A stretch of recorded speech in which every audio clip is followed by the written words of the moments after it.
Good evening. Good evening. Hi, everybody. Welcome to the regular session of the Mayor and City Council of the City of College Park. I'm Mayor Bianca Motley Broom. We have a full quorum present with council members McKenzie, Karn, Arnold, and Gay. And so, subject to my continuing objections to Ordinance 2024-01 and the omnibus bill that this council passed in the first week of January 2024, I will call the meeting to order at this time at 7:30 p.m. Our first item is the Pledge of Allegiance. I pledge allegiance to the flag of the United States of America and to the republic for which it stands, one nation, under God, indivisible, with liberty and justice for all.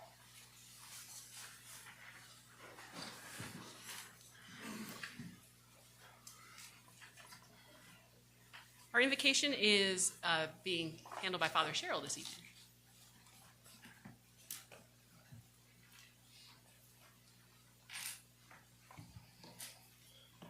Good evening to the members of the City Council and to all in attendance tonight. Good evening. It is an honor to be with you all this evening, and I am the Reverend Alex Sherrill, priest in charge at St. John's Episcopal Church right across the tracks on East Main Street. Let us pray. Almighty God, creator of all that was, is, and will be, we give you thanks for this day. We give you thanks for those before us who have said yes to serve their community, source of all wisdom and understanding. We ask for your guidance and presence as we gather for this council meeting. Grant wisdom to our leaders that they may make decisions that are just, compassionate, and for the common good.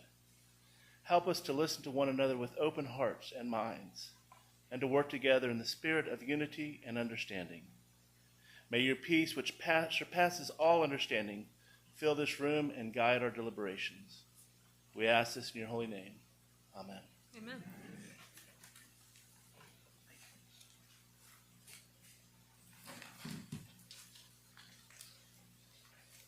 Good evening, Mayor, Council, Madam City Manager, residents of College Park. I'm going to read our civility pledge. The way we govern ourselves is often as important as the positions we take. Our collective decisions will be better when different views have had the opportunity to be fully vetted and considered. All people have the right to be treated with respect, courtesy, and openness. We value all input. We commit to conduct ourselves at all times with civility and courtesy to each other. I ask anyone making comments this evening, please remember the civility pledge. Thank you, Chief.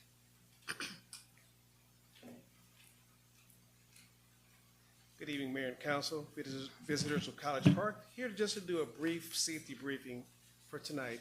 I'm Fire Chief Sterling Jones, your Fire Chief, here to give you a short message. In the event of a fire, please exit out of the closest exit. Please gather your belongings.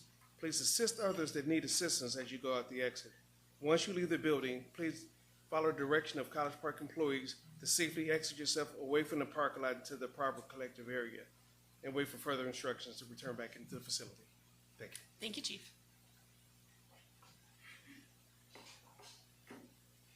Next item is additions, deletions, and amendments or changes to the agenda. Madam Clerk, I think you have a few. Is that right?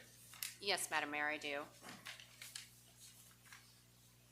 I would like to remove at the request of staff agenda item 9I under the consent agenda. It's the signs related to the GICC, as well as under regular business, remove items 10C and item 10D. Can you read them? 10C and 10D, what are they? Item 10C and 10D. Okay. I'd like to remove 9G, 9J, 9Q, and 9S from the consent agenda to the regular. What are they? 9G, which is the change order for Great Southern. 9J, which is the eco-friendly removal of kudzu on the Brady Trail. 9Q is the dog waste stations in Ward 2.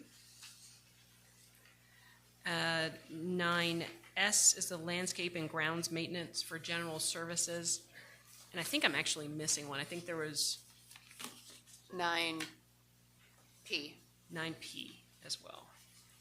And that one is, I'm sorry, Madam Clerk, my screen is pulling up. 9P is, 9P is the improving student outcomes to Abacus Mind oh, that's right. math tutors. Okay.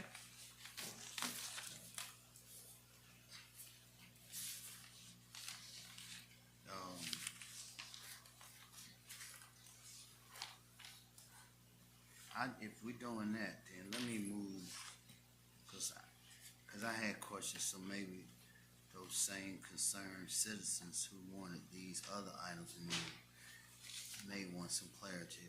9M to the regular session, the 2,204,000. Let's move that to the regular session, 9M.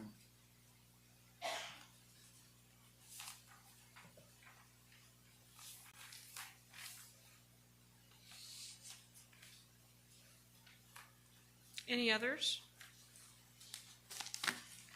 Is there a motion?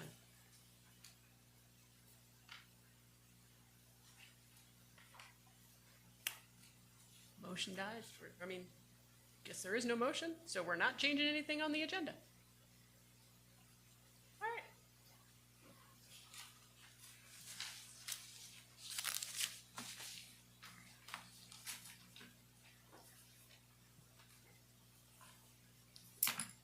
Next agenda item, 3, approval of the agenda. Is there a motion to approve the agenda? Motion. Thank you, Councilmember Carn. Is there a second? Second. Thank you, Councilmember Gay. Any discussion? Hearing none, we'll move to a vote. All those in favor? Aye. That is unanimous. Agenda item 4B, 4A, consideration of an action to appoint Mayor Pro Tem McKenzie's nominees to the Charter Review Commission. Motion.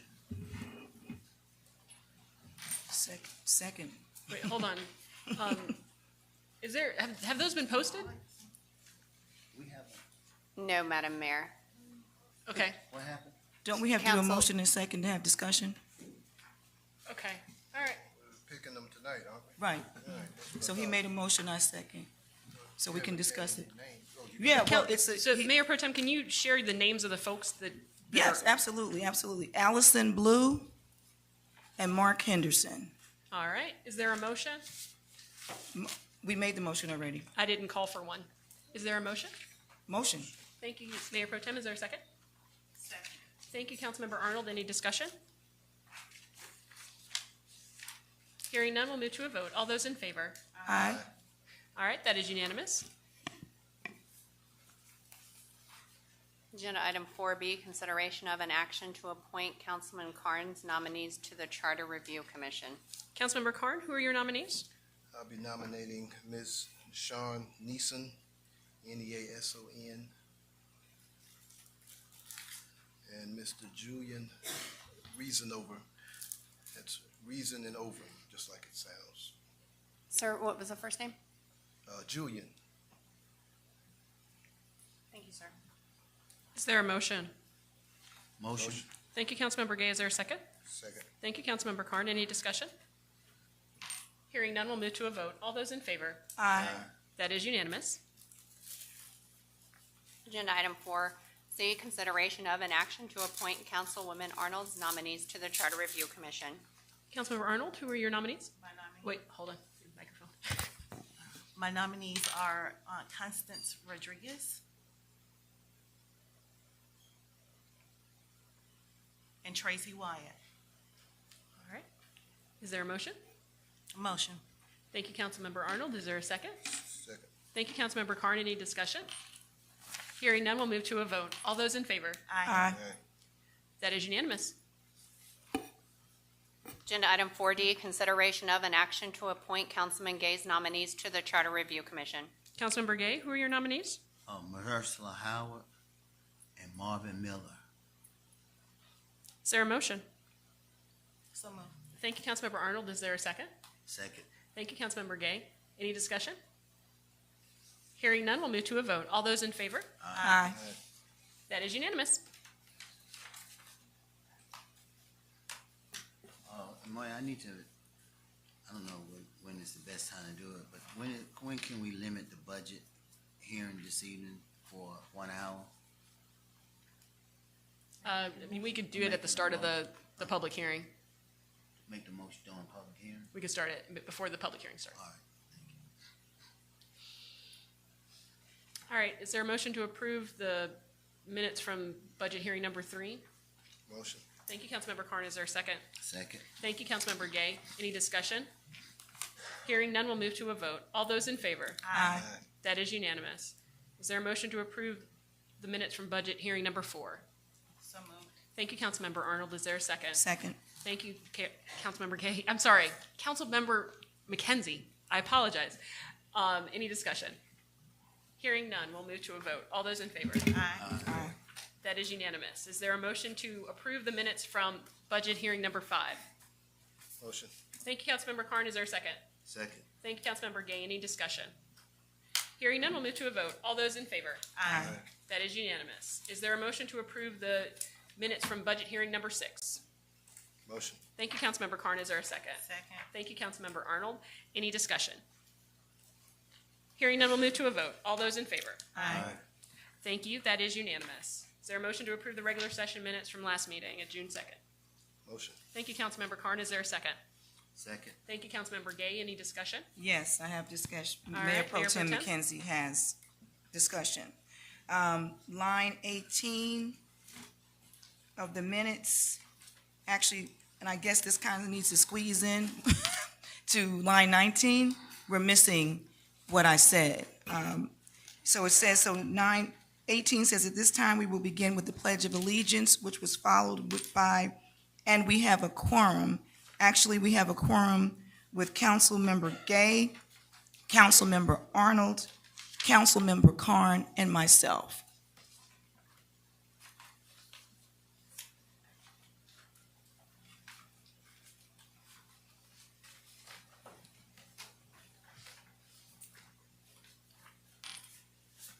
Any further edits to the minutes? Hearing none. All those in favor? Aye. That is unanimous.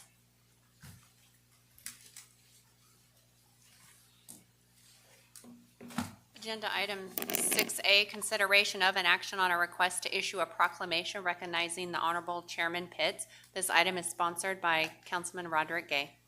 Is there, before we go there, is there any objection by the body to handling all of these proclamation and requests as one? I got one exception. Okay, so we'll go by one, no Well, problem. I No. don't If need you don't want to do them all at once, that's fine. No problem. I just had one caveat on that one. Councilmember Gay, if you're open to it, I'd like to possibly co-sponsor that one with the chairman. Be fine. Thank you for offering to do that. Okay, is there a motion to approve all the proclamations? If they're read, if all of them are There's read. only 4. I'd rather we just read them out, Mayor. Yeah, me too. Okay, fine, no problem. Kelly, Ms. Clerk. Item 6B, consideration of an action on a request to issue a proclamation honoring attorney Steve Fincher for his foundational legal contributions to the city of College Park and to dedicate the College Park City Hall Executive Conference Room to the attorney Steve Fincher Emeritus Executive Conference Room, sponsored by Councilman Roderick Gay and presented by attorney Winston Denmark and firm. Clarification, I don't remember us voting on item A. I got it. I know. I was just gonna let her finish. Oh, okay. But, I didn't know if you were. wait, hold on. We're gonna do So I them one just at a wanted to time. make sure. We haven't taken a vote on the first one, so Okay, my apologies, Madam Mayor, No I worries. misunderstood. it's fine. Is there a motion on the request to issue a proclamation regarding Chairman Pitts? Motion to add Councilmember Joe Cohen as the co-sponsor. Okay, all right. Second. All right, thank you, Councilmember Carn. Any discussion? Hearing none, we'll move to a vote. All those in favor? Aye. All right, thank you. Is there a motion on the proclamation honoring Attorney Steve Fincher? Motion. Thank you, Councilmember Gay. Is there a second? Second with discussion. There's always discussion. Thank you, Mayor, I appreciate it. Absolutely. So, you second? Go right ahead, Councilmember Carn. Councilmember Gay, I guess you and I were the only ones up here when Fincher was here, so I would like to definitely co-sponsor that one as well, if that's possible.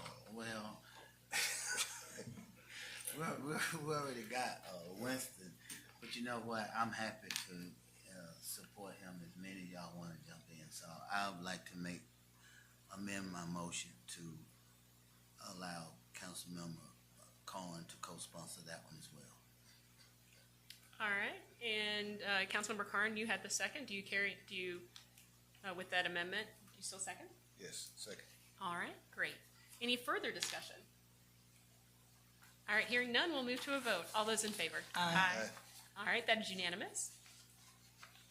Agenda item 6C, consideration of an action on a request to issue a proclamation recognizing Mr. Thomas Wendell for his service as a longtime manager of Family Dollar on Riverdale Road from 2021 to 2025.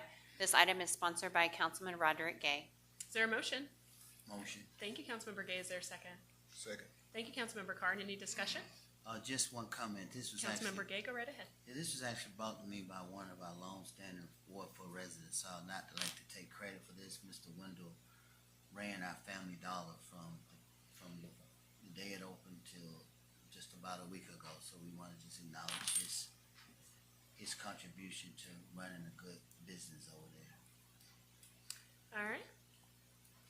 Any further discussion? Hearing none, we'll move to a vote. All those in favor? Aye. That is unanimous. Item 6D, consideration of an action on a request for approval of proclamation for College Park Favor Track for participation and accomplishments in Georgia Recreation and Parks Association State. This item is sponsored by Director of Recreation and Cultural Arts, Michelle Johnson. Is there a motion? Motion. Thank you, Councilmember Carn. Is there a second? Second. Thank you, Councilmember Arnold. Any discussion? Hearing none, we'll move to a vote. All those in favor? Aye.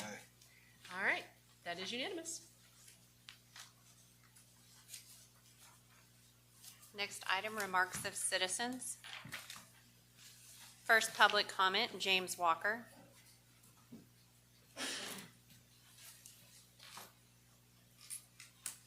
Good evening, Mayor and Council. Good evening.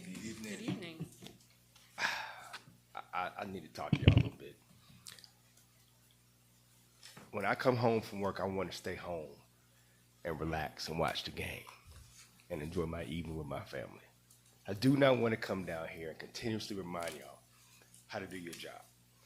For those of you who do not know, by the meeting last Wednesday, there was discovered a check that was written by the city manager, the former city manager, for $471,000 for an invoice that was submitted, had the date of 2022 and was submitted in 2025 for a contract that did not give them the right to collect on the services that they say they did. Now, I understand that there's going to be issues about that, and there's going to be an investigation, and I'm going to let the Biden attorney do what she does. But I want to bring to you guys a point of clarification. You sat here as a body and unanimously anointed this man as the city manager that walked on water. When you had 3 qualified candidates, I don't even believe they had a fair shot of being interviewed. I don't know. But something happened where Dr. Added Aaron was anointed, and you guys spoke so highly of him. And had it not been for Councilman Gay firing him or making a motion to fire him and Tracy Arnold seconding that, and the mayor ratifying that and voting to do that, we would not really know what happened with what happened last Wednesday. Now, the city manager is the one employee that y'all have oversight over, the one.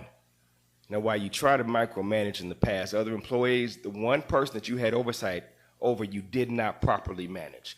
How does the city manager write a $471,000 check unilaterally without nobody being questioned, asked about it, brought documentation to review, and he going up the chain to find out the ins and outs of that check?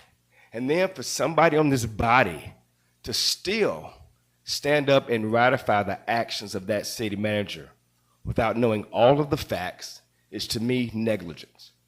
Now, that is malfeasance for a board, for a council. If I have an employee that does something like that, the employee is gone, but guess who they're gonna come looking at? The employer. You guys employed this man and did not administer proper oversight for him. And there are 2 members on this council that voted to keep him, and I want to know why. I want somebody to find my $471,000, the money for the taxpayers, and when I say mine, I mean our money, and find out where that went and return it back to its rightful owner. You guys have one job or one employee to oversee, and that's the city manager. So let's please be about that business and make sure that you can account for our monies and where they go. And having said that, I'm going to close with this. To approve a budget. Is that time? Yes, Madam Mayor. Thank you, It's sir. time. I didn't hear a buzz. I heard that. Thank you. Thank you all. Gwendolyn Hutchinson.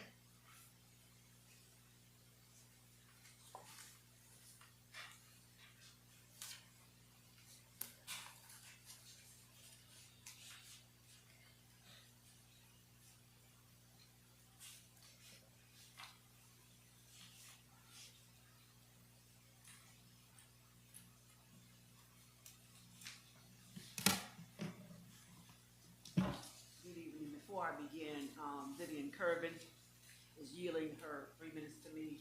Also, Barbara Russell, if necessary, if I need those 3 minutes. So in essence, I will have about 9 minutes. Ma'am, I do not have a Barbara that is signed up to speak. She said she's fine. Okay, she had crossed her name now. Okay. All right, Okay. thank you. Is that okay? 9 minutes? All right. Good evening. To whom it may concern, we are here today because our quality of life is being interfered with.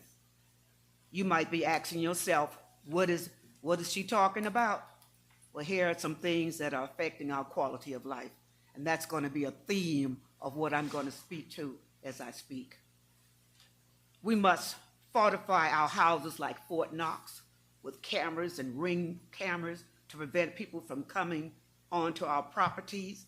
We have to hire security companies to secure our properties. 2, we must walk to our mailboxes with mace, sticks, and guns to assure that we won't be attacked by vicious and stray dogs, because we have a leash law that's not being adhered to, especially to those who are not invested in our neighborhood, letting their dogs out at night and in the mornings to relieve themselves. We can't even walk or run in our neighborhoods because of this hazard. Number 3, we must pick up trash being thrown on our property and in our streets by people who have no respect for personal property and the value of our homes. Number 4, we must live in fear of being locked up if we shoot somebody who is on our property, vandalizing our property, stealing our property, when the criminals have more rights than the law-abiding citizens.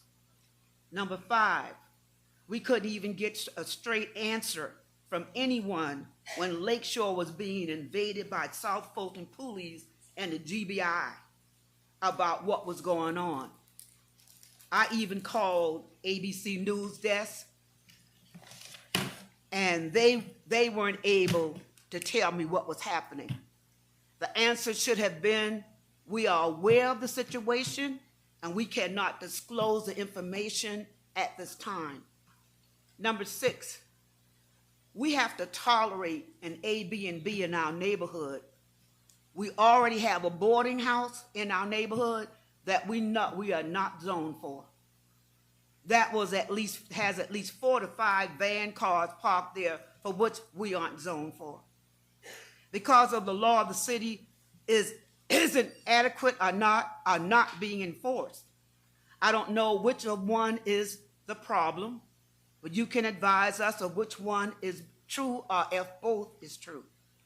But I do know we need protection from this invasion of these companies out to make a quick buck and not invested in our community. For example, the house located on Janice Drive, which we call the party house, is disrupting our quality of life.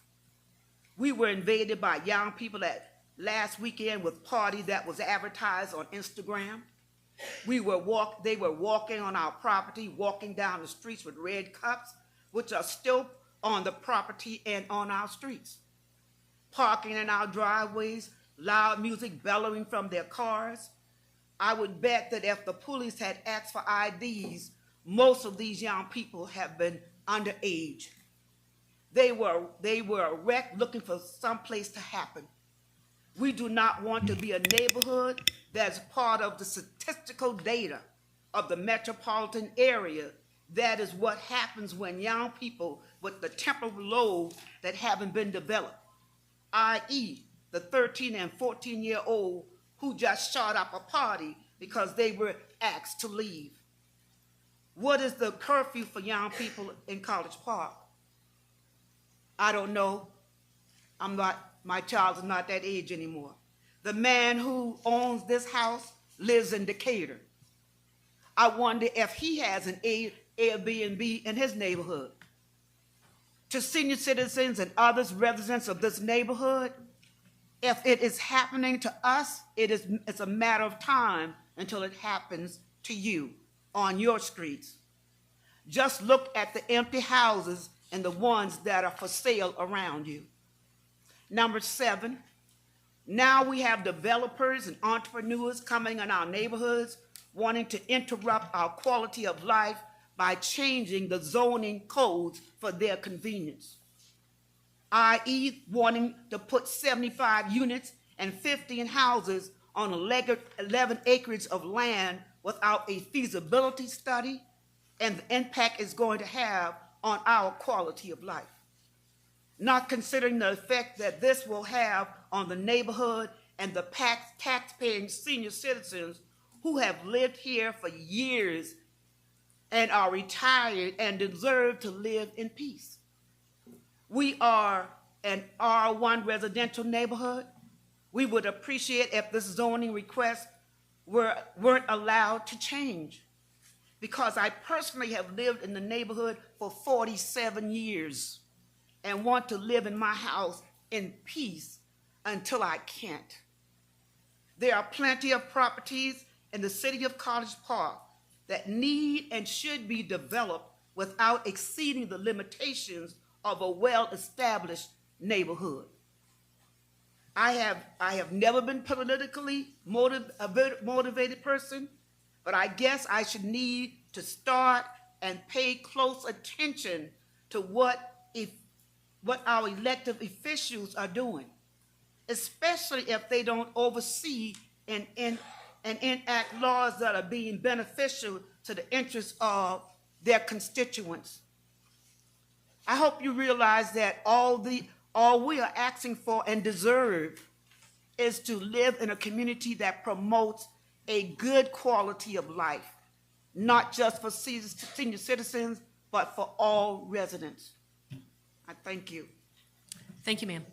Chief, will you mind giving her so that you can address some of these omissions she's made? Thank you. Diane Baptiste.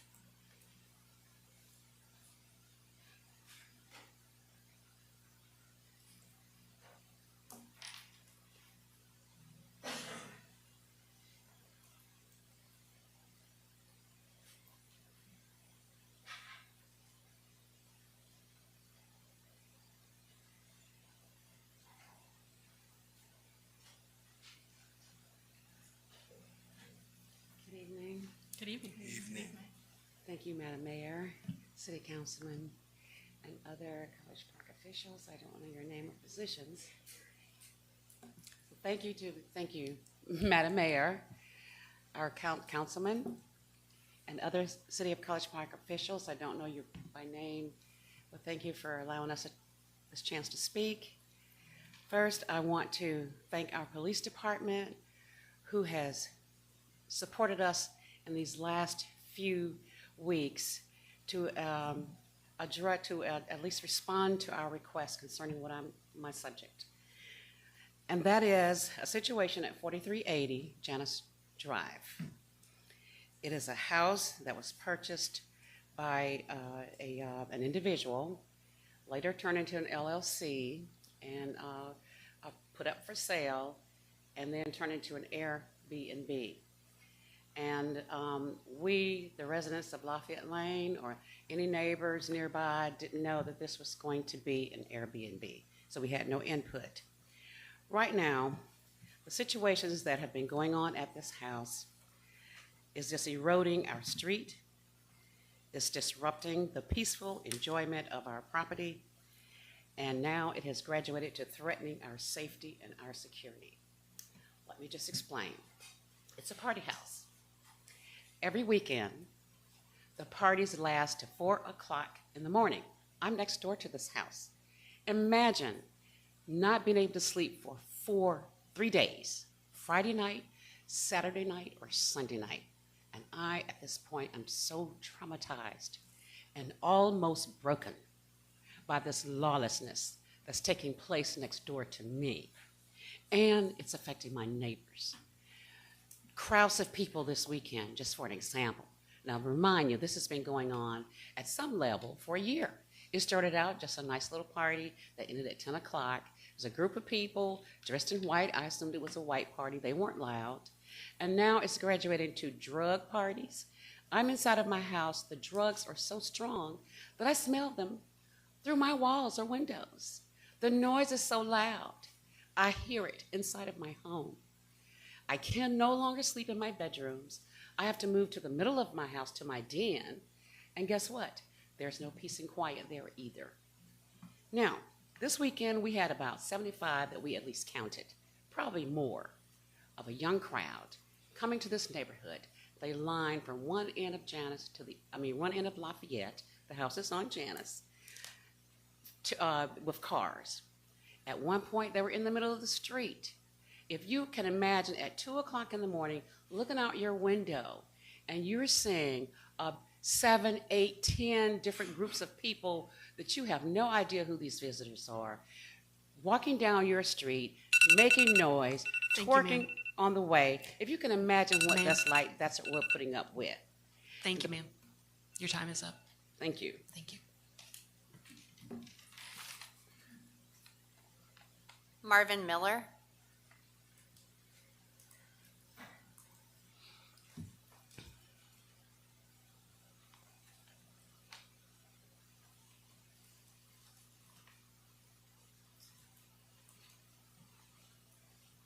Good afternoon again, Mayor and Council. I'd just like to echo what my neighbors has mentioned up here. It has become a problem for the neighborhood now. Cars parked all up and down the street. These probably minor kids.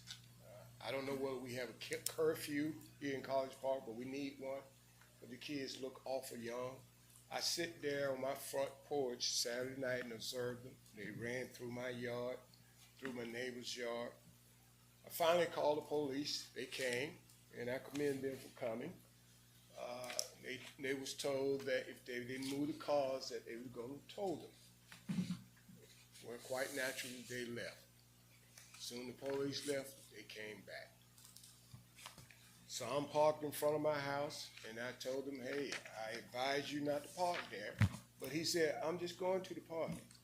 So I let it be. 12:30, my wife wakes me up and said, there's 3 guys out there in your driveway. I get up, look out the door, 3 kids sitting in my yard. I called the police department again. They showed up about 10 minutes. The guys that was sitting, they finally stood up once the police came down. I heard him ask them, did they live there? And they said no. He said, well, you can't be sitting in people's yard at this time of the morning. Now, if I wasn't ex-military, who knows what may have happened? It was in my property. I don't know what they was going to do. It could have been a worse situation than what we're discussing right now. For them being in my yard, just sitting there.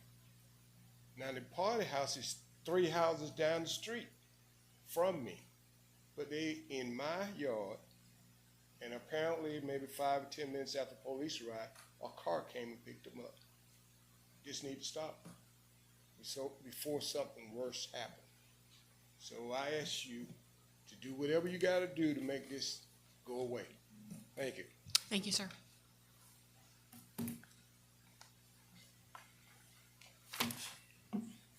Gracie Miller.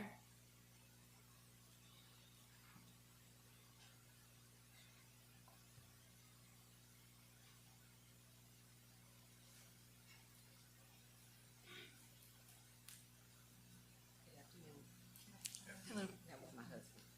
Ma'am, can you make sure the microphone is close? That Thank was you. my husband. I just want to add on that this house is been advertised on Airbnb and internationally. My neighbors didn't mention that. So it was on Instagram advertising as a party. So that's why everyone's calling it a party house. These kids, we looked out the window, it was droves, and it was like 8 kids coming out of the car at one time. And they party until the early wee hours of the morning. So it's a serious situation, and I don't want anything to happen. These teenagers are carrying guns, and we don't want that to happen in our neighborhood. It's on Janice Drive, Lafayette. Some of the neighbors are still back there. They're been affected as well on Janice Drive. So if we can just nip this in the bud before it gets really dangerous for our neighborhood. Thank you. Thank you, ma'am. Kimberly Duncan.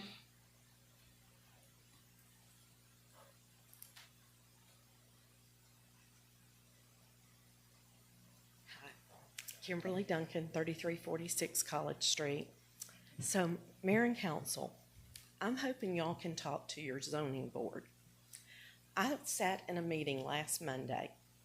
This was the most unprofessional group of people I have ever seen in my life. They came in, they chatted back and forth. They did not talk into the microphone. They had no sense of their agenda and going by it. They skipped back and forth and then giggled about that. Not one of them, not one, had looked at the papers that had been given about the agenda. And you're talking about my property that I've lived in for 45 years. You're going to make a decision about a piece of property 3 doors up from me that you haven't even looked at the paperwork on. I kept bringing up, there's going to be flooding issues. We already have it. And these people are wanting to change the setbacks from 12 feet to 5 feet. Where's the water going to run? We've already had this problem on Lyle when the zoning people gave the permits to build that house in a wall of mud, and we had Hurricane Helene come through and it slid down. We're going to have more problems. I told them we've had all, and the response I got was, well, just one person showed up. Well, you know what? I've been here my whole life, so I think that my one person showing up meant something. And I resent how unprofessional every one of them were and how unprepared for the meeting that they were at to talk about my assets that I've paid into my whole life. Thank y'all. I hope you can do something about it. Thank you.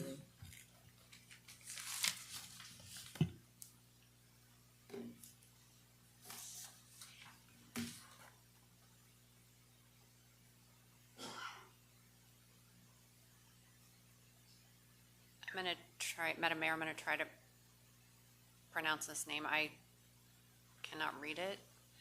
Just the last name, Anjanuku. I can't read the first name. Sorry, sir. Translate into peacemaker. There's no better time to be a peacemaker, for John Ross to be a peacemaker, than now in front of this council. I want to start by thanking this council for braving all the feedback. The mayor and council, I'd like to just say thank you so much for working together to help us do one of the most historic events in this country. That is the second annual Juneteenth parade and celebration on Garvey Road. I want to particularly thank Mayor Pro Tem Jamel McKenzie for issuing the proclamation. Your proclamation smoothed out the road for the relationship between the police department, staff, along with the College Park Arts and Council Committee to work together as a team. It smoothed it out. Thank you for your foresight for passing that. And Councilwoman Tracy Honor, thank you so much for accepting the request and honor of being the Grand Marshal. It's amazing how you stepped forward as the Grand Marshal of the Juneteenth Parade. You met with the business owners. You made sure that you heard the needs and concerns of business owners. You made sure that our police department and our staff got word out to the resident in the area, making sure that if there are inconvenience on June 19th, between 10:30 and noon, that they got the word, they will know what they need to do in order to make plans so they will minimize the discomfort and inconvenience. Thank you for your foresight with that, Grand Marshal Tracy Arnold. Juneteenth event will take place at the Tracy White Center on June 19th between 10 o'clock and, of course, to 5 in the evening. On that day, College Park will literally lay out the red carpet. We make sure they've got plenty of police protection, public safety. We have staff that went out this week and make sure they go over the details, make sure they're giving full support, making sure this thing goes off without a hitch. So you don't have to worry. You don't have to be concerned about this. Your staff has been on the ball thanks to your leadership and your leadership. All right. And on that particular day, we have planned for the parade where we will start across from Piccadilly and take the parade all the way down to the Southampton Plaza, where the parade goers and the participant will be able to stop, eat, and shop, supporting those local businesses, making a big difference there in that particular lot. This is the first time in history there's been a parade on Garvey Road. This is the first time in history Garvey Road has said themselves that we are supporting the City of College Park, providing the needed economic shot in the arm, encouragement to make a difference in spite of the other things that are happening over there. So I want to say thank you very much, because this city council in 2025 is doing some good things and doing some big things together. Thank you, sir. We appreciate that.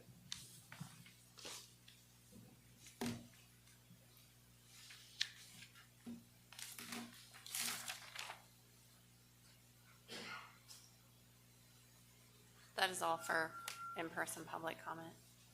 All right. Anyone wishes to speak at this time and they didn't sign up, they can do so.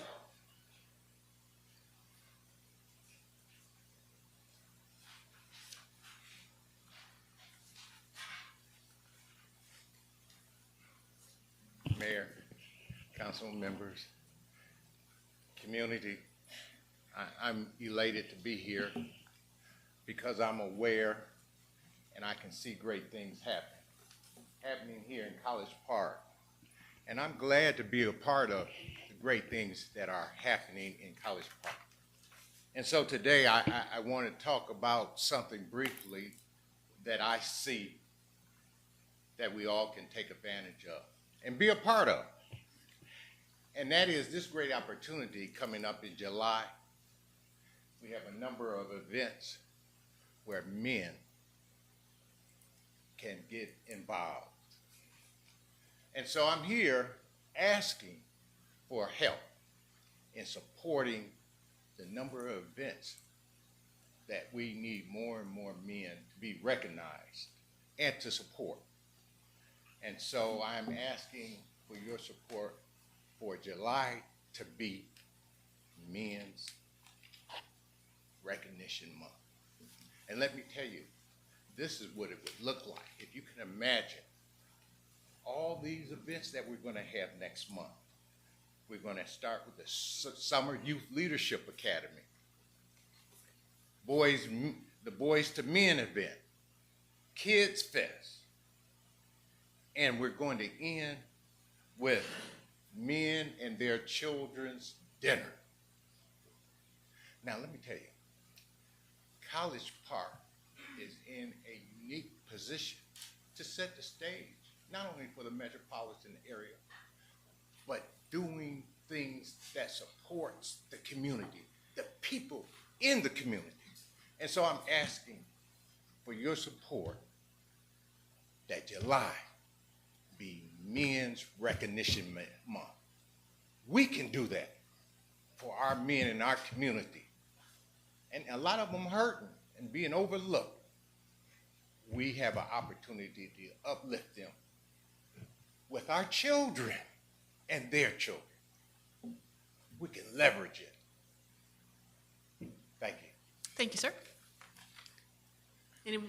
Oh, sir, you've already spoken? You've already spoken? No, sir. No.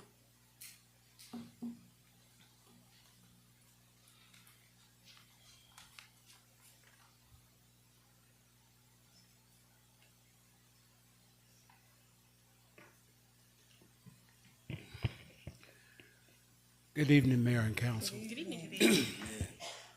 My name is Larry Brady Evans. I reside at 2112 West Princeton Avenue, College Park, Georgia. I've told you then, I'm going to tell you again.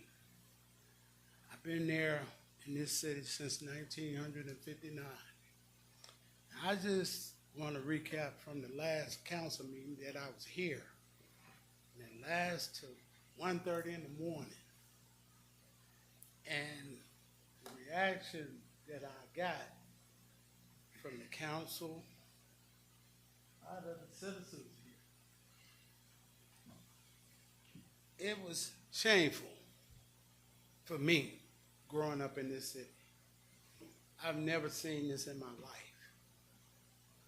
And I'm not knocking nobody for what they do. You say you was discussing, you wanna add a new liquor store in here. Isn't there enough drunks around here? What are grocery stores? We have one grocery store. Where's the drug stores? Growing up here, we had all of that. I don't hear nobody talking about, Kern, I applaud you. You did say, we don't need no more liquor stores. We need somewhere where people can shop and enjoy this city. This city is standing on the verge of something very magnificent. But the leadership that I see, you're divided. You're really divided. You smile in each other's face. I guess that's what politicians do. But I just like to say I hope and pray, welcome, man, Child City, that you all work together to make this city what it's supposed to be, not what you want it to be. And stop attacking each other. If y'all a team, play like a team. If you're a leader, be a leader. Show leadership. You don't have to laugh when they not. And Brother Councilman Gay, you surprised me. I've never seen you laugh when nothing wasn't funny and scratch where you didn't itch till lately. And you always stood strong. So work together. Don't work separate. And the citizens, let's all of us work together. It ain't easy. We all work hard here. Nobody gives nobody no money. Mr. Evans, you direct towards us. I apologize. Well, I say to the citizens, If you want to hit the lottery, play 840. That's 8 hours a day and 40 hours a week, and you'll get paid. Thank you, sir.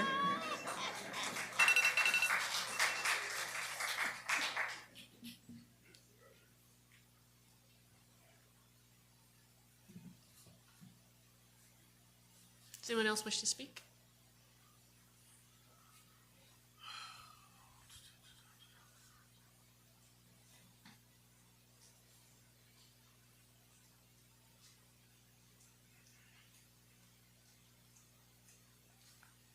Good evening.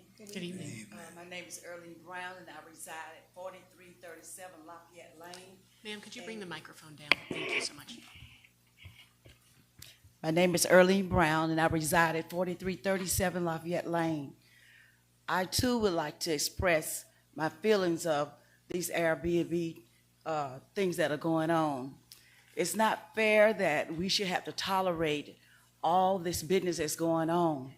And like they said, I don't want anything to happen over there to those young people.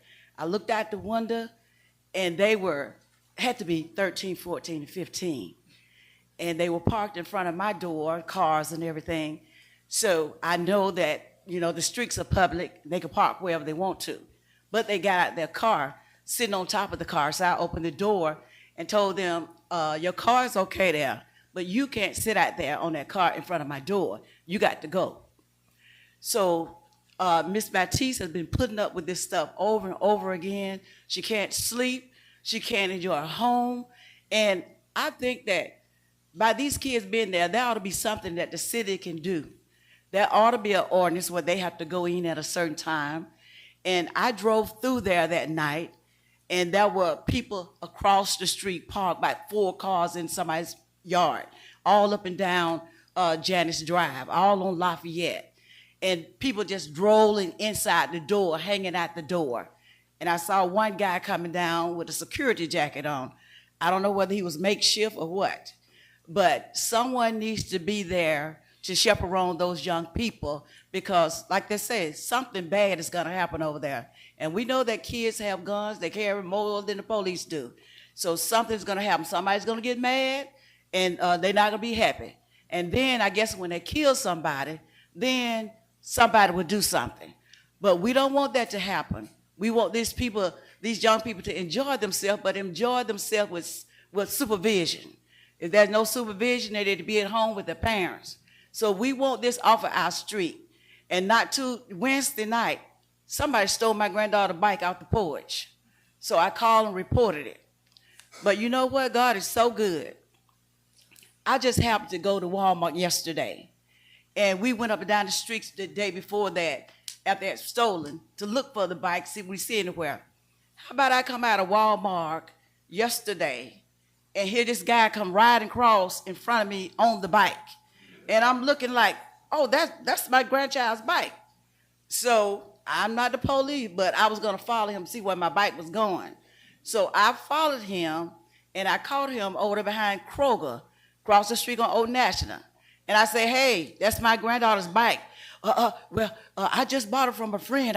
I didn't get it. I said, no, you stole it my purse. I said, my bike. But anyway, we need security. Thank you, ma'am. Thank you.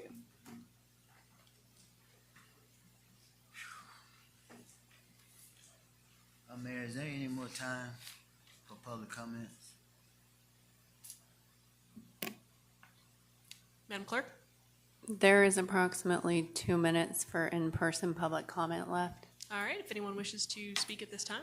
2 minutes, 31 seconds. Mayor, if there's no one else want to speak, I want to allow Attorney Walker to finish his comment. All right, well, is there anyone else who wishes to speak? Councilmember Gay, is there a motion? Motion to allow additional time by previous resident Attorney Walker. Is there a second? Second. Thank you, Councilmember Carn. Any discussion? Hearing none, we'll move to a vote. All those in favor? Aye. Any opposed? Any abstentions? Mayor Pro Tem, what is your vote? Okay. All right. Sorry, I didn't hear you. All right, that is That is unanimous. Mr. Walker?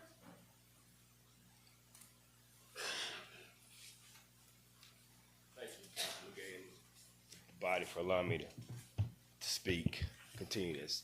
I think it is important that we do understand what has happened with the $471,000. And what is so troubling to me is that we sit here about to approve a budget, and we have yet to receive a completed audit. And now, the only way I'm to understand that they found this $471,000 check was, I think Ed Walls discovered it in his findings when he was doing an audit or a review. So my question is, how do we know where all of our money is unless we have a completed audit that can be reviewed by the council? I mean, that seems to me like just common basic sense, fiscal sense. And for Dr. Adair to unilaterally write a check without asking the city manager, he asked the city manager what color the grass is, and he says green. I mean, he has really the purview to ask questions and to find out what happened before he writes a check. So for him to write a check for almost $500,000 and nobody catch this is just, I'm speechless. And Councilman Gay, thank you again for finding that out and dismissing this man. And I hope it comes to light what really lies beneath what happened with $500,000 of our dollars. Y'all sit here and y'all play with this money like it doesn't mean anything.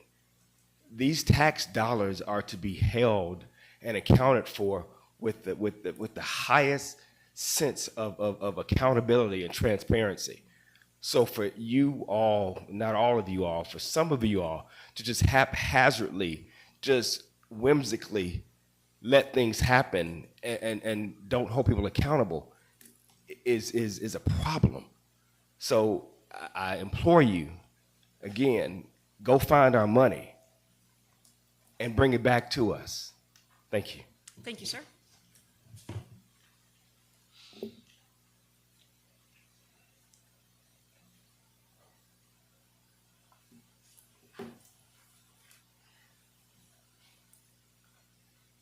Madam Mayor, I'll move on to emailed public comments.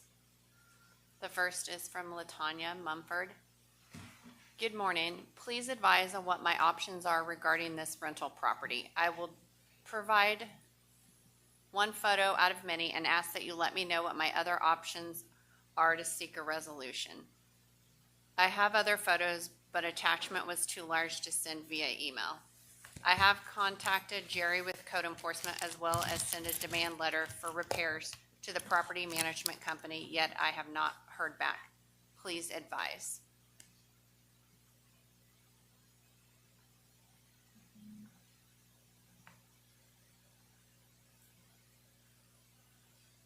Next public comment is from Gloria Abdullah.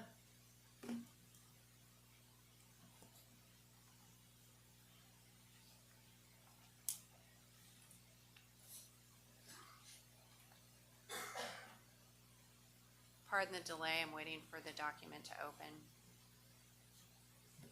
Greetings, Mayor Motley Broom, Mayor Pro Tem McKenzie, Councilpersons Karn, Arnold, and Gay. I would like to express my gratitude for your affirmative vote during the council meeting on June 2nd, 2025 to initiate the restoration of Price Barber Shop and the adjacent house. In addition to the presentation of the temporary markers at the depot, this decision marks a significant historical milestone in efforts to honor College Park's original African American community. Additionally, I would like to congratulate Mayor Motley Broom on her upcoming swearing-in as the president of the Georgia Municipal Association. Thank you for all your continued support. Gloria Abdullah, Chairperson, FOA.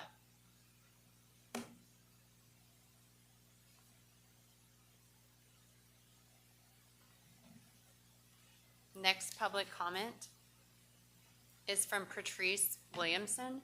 Good morning. I am submitting a formal request regarding any sewer issues on my property. My phone number is, I recently purchased a home and I believe the seller didn't disclose any issues with the property.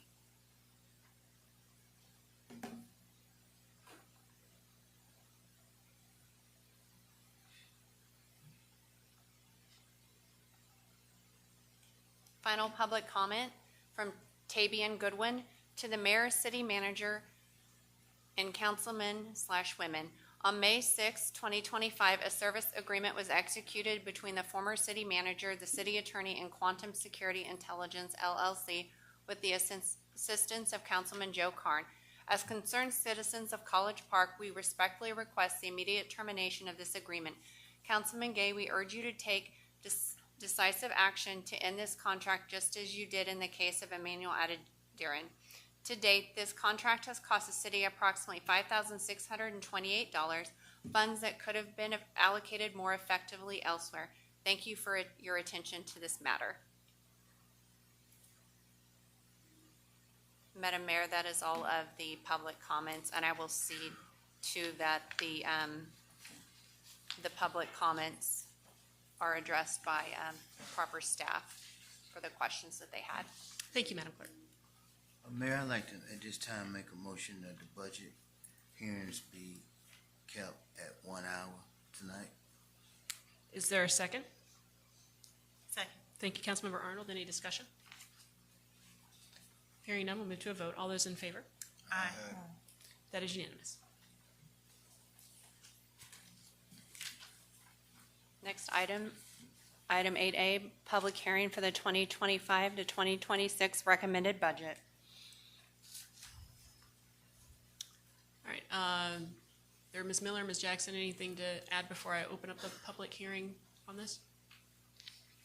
Any updates to the budget?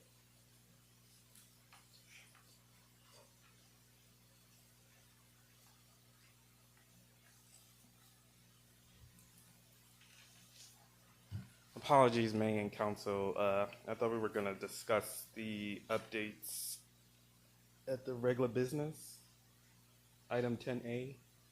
I think for the benefit of the public, if they're going to comment, they should probably have an understanding of what's changed.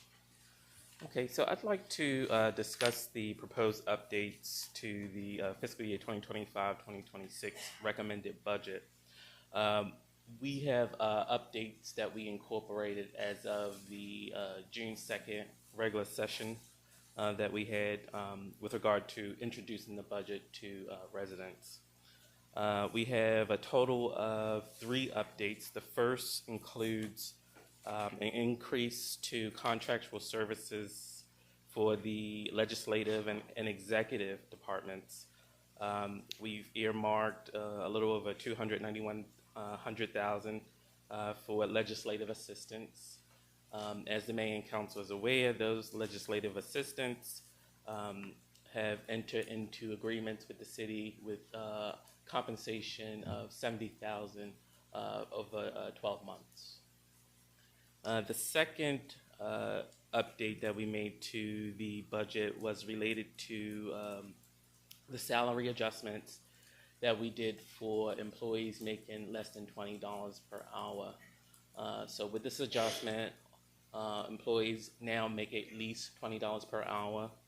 And so with that update, we've also checked the percentage gap between a person making $20 per hour and the supervisor, and we can confirm that that number is at least 10%. Salary holiday pay was also added to the budget. Last year, as the Mayor and Council is aware, holiday bonuses were issued to full-time and part-time staff. Full-time employees receive $1,000 and part-time staff receive $500. The last adjustment that was made to the budget is related to a request by the city manager to add a facilities manager. This addition is $134,000 to include funding for salary and fringe benefits. Total adjustments to the 2025-2026 recommended budget is a little over $846,000, which brings the new proposed budget total to $220.3 million. And I'm happy to take any questions.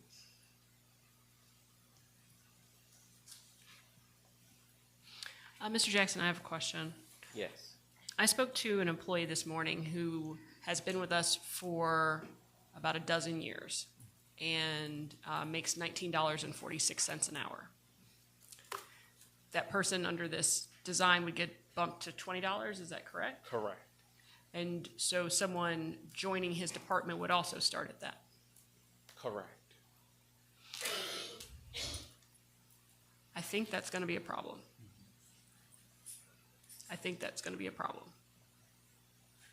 Because for our employees who have gone on our pay scale and haven't hit $20 yet, aren't supervisors, but they have been loyal employees, and then someone walks in the door and they're making the exact same thing, I think we are setting ourselves up with this adjustment to have some pay compression issues that could be detrimental overall to staff morale.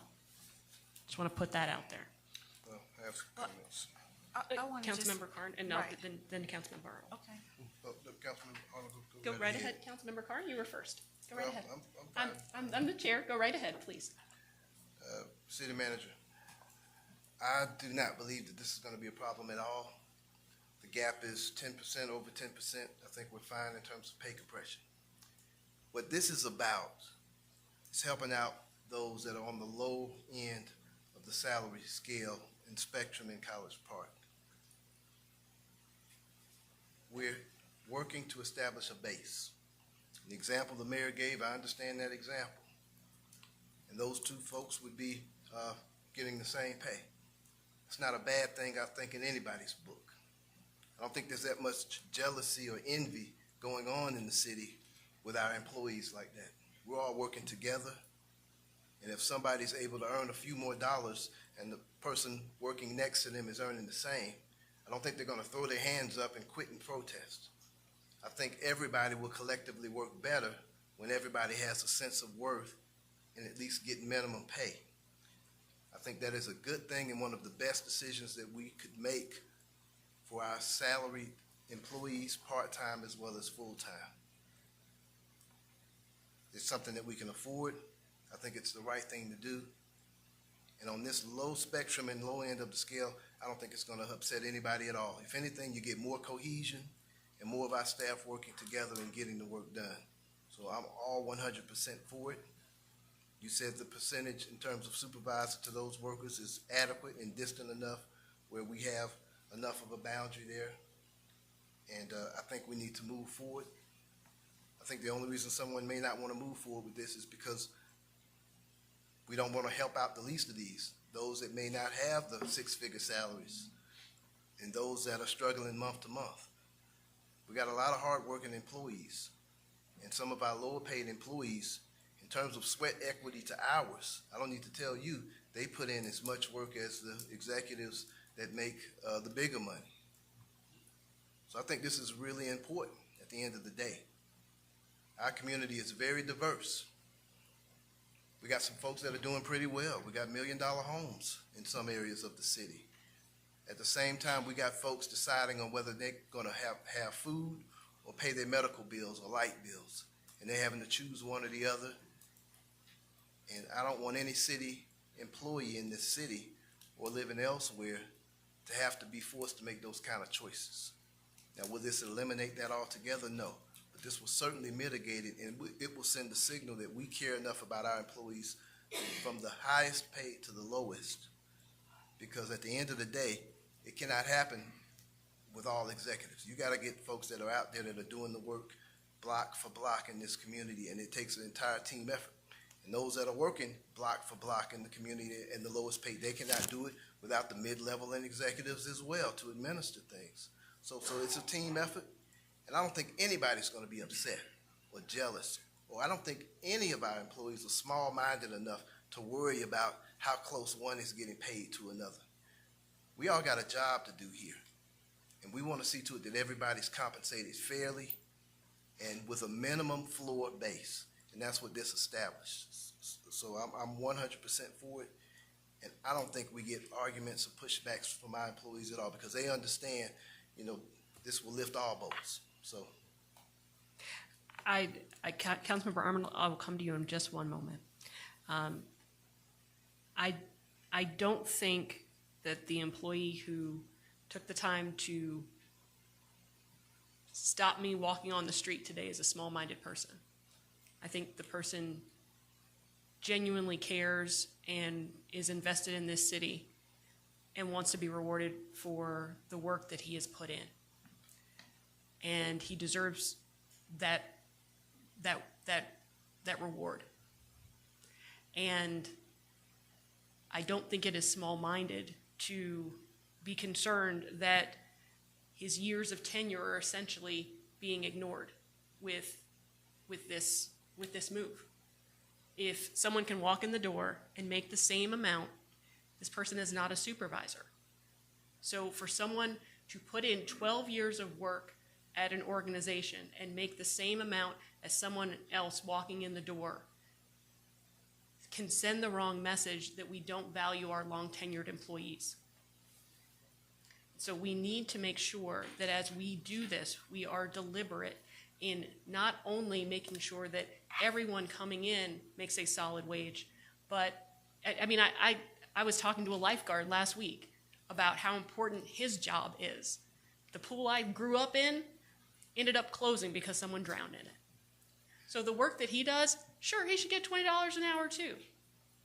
But we've got to make sure that we are recognizing the people who have devoted their time, their energy into this city, and do so with the rate that we pay them. I think it is somewhat demoralizing to come in and have someone do the work that you've been doing for over a decade and get paid the same exact amount for it. I don't think it's small-minded to have concerns about that. I think those are valid concerns and ones that, as a body, we should address. Councilmember Arnold? Thank you. So I believe, if I recall correctly, the exercise was that we would set this minimum rate, but we would also make sure that there was at least a 10% gap between supervisors and their direct reports. That was the conversation that I thought that we had, right? Yes. All right. So, which means that if someone walks in the door, they're not making the same rate. They shouldn't be making the same rate as their supervisor or their manager. Am I correct here? Well, if we're adjusting the base, which I was under the impression that we were doing, to $20, that would mean $20 is the minimum that you should make working for the city of College Park. Right. Now, I also want to add that at previous meetings, it was discussed that we still need the compensation study. I do feel that this adjustment does not eliminate the need for that study. I agree. But I guess the part where the confusion is whether or not, if those adjustments that we're making for those individuals to bring them to a $20 minimum, whether or not if we have addressed any compression situations. And so if we haven't, then we've missed the mark. The second part was to make sure that there was still this 10% span between that supervisor and that potential individual who is getting a raise. Did we not do that part of the exercise is my question. Well, that part was done. It was done. Yes, it was. So HR compiled that information, and that gap was at least 10% between the $20 employee and the supervisor. Okay. Question. Mayor Pro Tem? Yes, I'm hearing everything, and so I hear what Councilman Arnold is asking, which we said. So we accomplished getting the increase to $20 an hour, and then there's no supervisor that has an employee making $20 an hour who's not at least a 10% difference. Correct. So that's one thing. The other thing I'm hearing is that now that we have raised the minimum rate to 20 for everybody, you have that person that made 19 and change that went to 20, correct? Yes. And then someone new can come in and get 20. That's what I'm hearing the mayor say. Yes. So here's my question.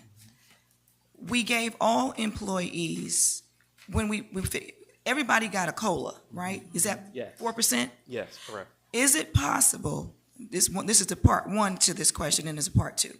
Is it possible that we take the person that had the increase, okay, so the person who's making 19.4, they go to 20, but they also get a 4% increase on that 20. Okay, this way, someone comes off the street, as the mayor's saying, and starts at 20. No one who's working right now is making, no one who's making under 20 right now, they're making 20 with the 4% COLA. Right.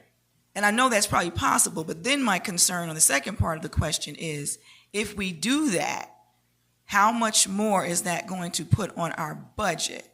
Because you just now explained to us that we are at 220 million and change, and we have not brought in revenue, making it to 190 million for this year, unless something shows up in the next couple of weeks.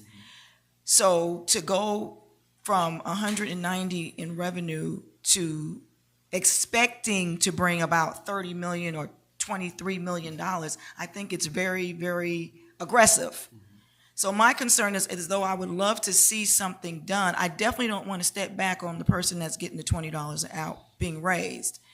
But what I'd like to see is, with the current staff that we have now that have been taken to $20 an hour, what would it look like to increase that by, what would it actually be? 2% is not even $20. $20.80 for $20.80. 4%. What is it again? 4% would be $20.80.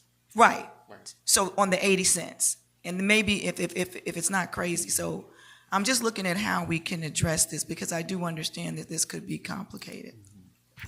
So, Wait, hold on. Let me let Mr. Jackson answer the question. So yes, we did run those calculations as well, going from the $20 and adding in the 4%, which took it to $20.80. Yeah. And those additions actually added roughly $180,000 to the budget extra for the entire fiscal year. Okay. And just so the mayor and council is aware, adding on additional expense, we would get into the territory of cutting items from the budget, because as Mayor Pro Tem alluded to, we don't have additional revenue to offset those expenses. So, Councilmember Carn and then Councilmember Arnold. I wasn't finished. I'm sorry. I apologize. Councilmember Arnold, she was not finished. I apologize. Go right ahead. Oh, you weren't finished? That's okay. So my next question that I was asking, or that I was going to ask, was in reference to timing. I understood exactly what the mayor was saying about people walking in and possibly making the same amount of money. But the question is, would we automatically give a person that's walking in a COLA? Do they need to be here for a specific amount of time before they qualify to receive that increase, right? So if that's the case, if we're raising our current employees' salaries to what we just mentioned a few minutes ago of the $20 minimum per hour, and they're getting the COLA, somebody walking in off the street should not be coming in at the same rate, Right. if that makes sense. Councilwoman, Mr. Jackson, response? Well, I think it's important to establish a base. I think that's where we need to start, with establishing a base for, I guess, the new employees coming in the door. I think that would be helpful to start from there. Right, and I mentioned in one of our budget meetings, if if I recall correctly, about us setting some type of salary administrative policy, right? Which means that if you would have to be here for a specific amount of time before you, or you would need to perform at a specific level that, you know, if we were doing performance evaluations in order to qualify even for the COLA. So that is an exercise that we have not taken. And I think that moving forward, it would be helpful, you know, when we start talking about standard operating procedures and policy, that we set a salary policy on new hires.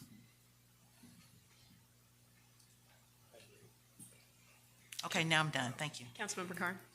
I've got a suggestion, and Councilwoman Arnold and Mayor Pro Tem McKenzie, I think I see where both of y'all are going with this. I'm going to suggest a compromise. We want to make sure we're fair to everybody and that we cover everybody. Now, this year, the federal cost of living adjustment, or the COLA, is 2.5% nationwide. That is the COLA for this year. And we've been talking about 4%. Now, my suggestion is if we lower that to 3%, possibly.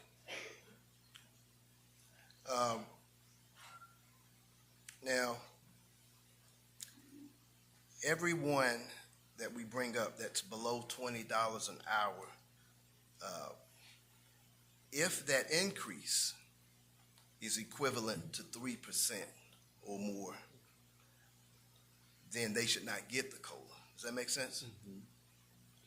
So we shave some of that off there, but also for the bulk of the employees, we're still above the federal COLA for 2025 at 3%. I think that way we cover everybody, and it's a little bit more equity amongst everyone. So our employees do get a COLA above the federal COLA at 3% as opposed to 4%, while our lowest paid employees do receive their 4% salary increase. So that would be my suggestion in terms of kind of evening up the playing field. That way I think it's a little fair for everybody. So do you Councilmember Arnold, go ahead.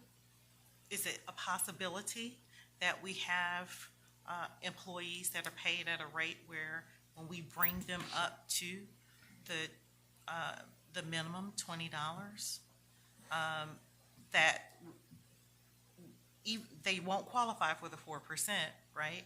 But then we still bring somebody in at the $20. Right.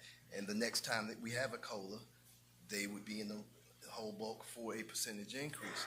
The good thing about this is that it brings minimum and low paid employees up to a base. And then next year, when we look at a COLA, it rises all boats.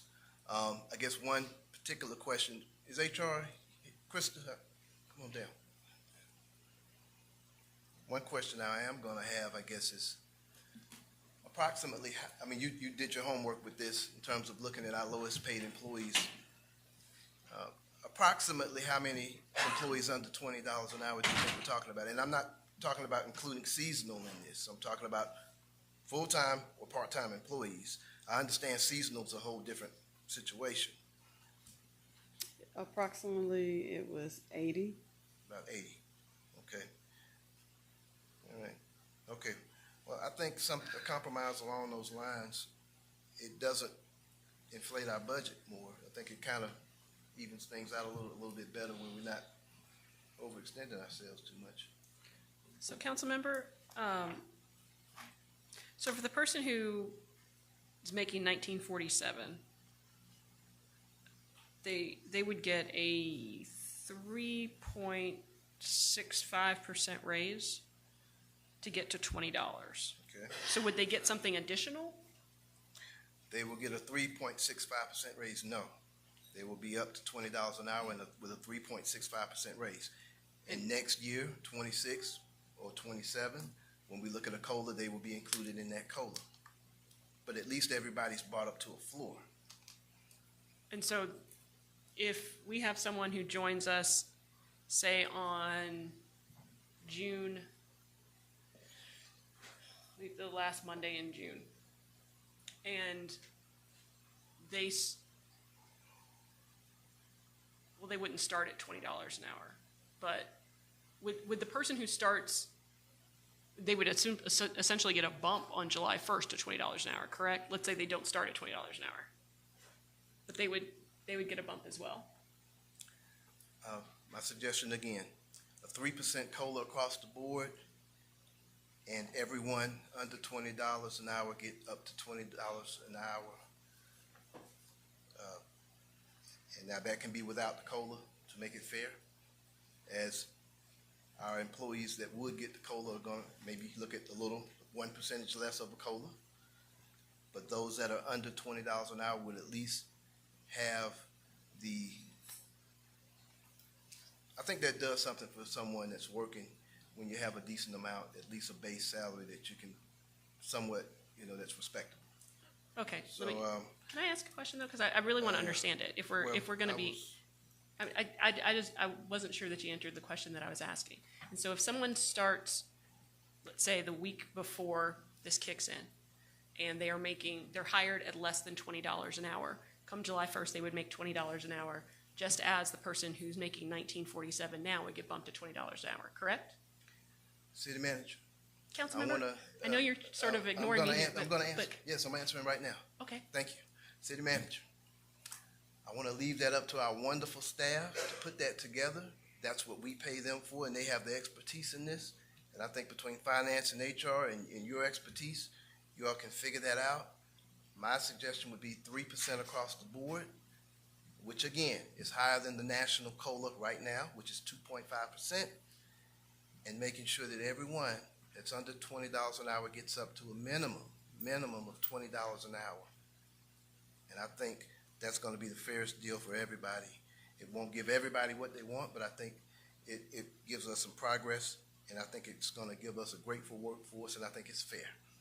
But that's just my opinion. Okay, respectfully, I'm still unclear, and so I want to understand what your proposal is. I really do, because and we just lost a quorum. We can still talk though. Yeah, well, but wait, hold on, because what I'm trying to understand is for the person who comes in and the new employee that gets bumped to $20 an hour as of July 1st, who is at the same level as the person who got the COLA that got them to $20 an hour. They're both at $20 an hour come July 1st, and they would both seemingly be eligible for a COLA next year at the same rate. And so, and obviously this body hasn't decided that yet, but again, we run into the problem of the person who just got here and the person who's long tenured with the organization making the same amount of money. And I don't think that we should discount what that means for morale. I mean, someone flagged me down on the side of the road this morning to talk about it because they were that concerned about it. Because I think it sends the wrong message to our long tenured employees who are not supervisors. I appreciate, Councilmember Arnold, your efforts to talk about the supervisor, and I think that was a very, very important point. But I really do think that we could be setting ourselves up for some morale issues. Well, I think that, again, City Manager, that a 3% COLA as opposed to a 4%, as well as bringing up the 80 individuals that are underneath $20 an hour, is sending the right message, sending a message of fairness, of equity, and that we value everybody's work here.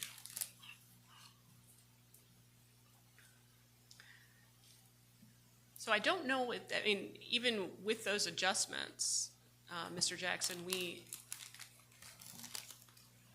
Yes, I would have to, I'm sorry, Mayor and Council, I would have to adjust the numbers and see what that impact would be at this point if we went with Councilmember Carnes' proposal. Sure. In your opinion, and HR, you've got many years of experience as well, City Manager. Do you think we'd be better off going along those lines in terms of covering more folks across the board and in terms of employee morale and what we're looking for in terms of setting a floor so we finally have a floor that we're compatible with other cities that have a $20 floor at least? think it speaks volumes, as well as being able to do that while at the same time give a COLA increase, cost of living increase, above the federal COLA cost of living adjustment in 2025. So your question is if I think it is, Does this make sense to you, or? no, do you think it's, so adding the 3%, what was it? 3%? I think the 4%, excuse me, that you're advocating for would probably be better than the 3, because what you're gonna do, even if you add the 3 and you bring the $20, you bring them to the $20, those who are already at the 20 is gonna make, I guess, like 26. It's gonna be around the same thing. Well, if it's at 3%, I think all the more fairer, where I think commensurately, it's fair for both sides of the spectrum, where the lowest paid, as well as some of the upper management, all see a benefit, and I think everybody's valued, and everybody can work together a little bit better if we look out for everybody specifically. But I think a 3% COLA as opposed to a 4%, while allocating, again, a floor base of $20 an hour for the 80 employees that aren't at $20 an hour. That would be my suggestion again, and I'm going to leave it at that. And whichever way you all think, that would be my compromise. I think it makes sense for everyone. Mayor and Council, I'm sorry, Mr. Jackson, go right ahead. I just recommend, I think if we, for example, if we established a base of like $19.50 for new employees coming on board, we could still, accommodate those existing employees with a $20 rate per hour, and still not give someone coming in new an advantage of those employees. I think we can do both. But I think the most important thing is we need a base. And so I think the base could be $19.50 citywide. Jackson, I tell you what, and we all, no one gets everything they want up here. All right, how about I meet you halfway, we split the baby, 1975, what do you say? You live with that? What's the financial impact? I mean, we're supposed to vote on this budget tonight. Yeah. Yes, So exactly. if this is shifting right now, do we need to call a special called meeting in order to deal with the budget issue? Because we don't have these numbers. I think so, yes. Okay. Well, I don't want to hold this budget up for this meeting. Obviously, we have to submit a budget. By June 30th. In a balanced budget by the end of this month. We have no more meetings. But I think if 1950, I think 1975 is a good happy medium that brings everybody up at least close to $20. I think a 3% COLA helps us keep our budget within balance as opposed to a 4%. But I think everybody gets treated fairly. And you mentioned when we started this budget, Ed Wall mentioned, we don't know what this economy is going to do, so we definitely have to be careful. But I think this is being careful in an equitable way. Mr. Jackson, are you able to tell us the total budget right now if we were to take these changes into account? I cannot. Like, immediate no. Right. I mean, I think we can have the public hearing tonight, but I don't know how responsible it is of this body to approve a budget with this particular element in flux. Even if it is just getting together for 5 minutes to pass the budget because we've gotten the numbers, I don't think that we can kind of wing it on this. This is far too important for that.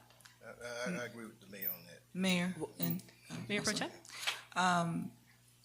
my suggestion would be that if we're not going to vote on the budget tonight, that we also wait, and if we're gonna have a special call meeting, then we also have the hearing at that time, because the public will not have an opportunity to weigh in on the changes. So my thought would be to not have the hearing and the special call meeting at the same time.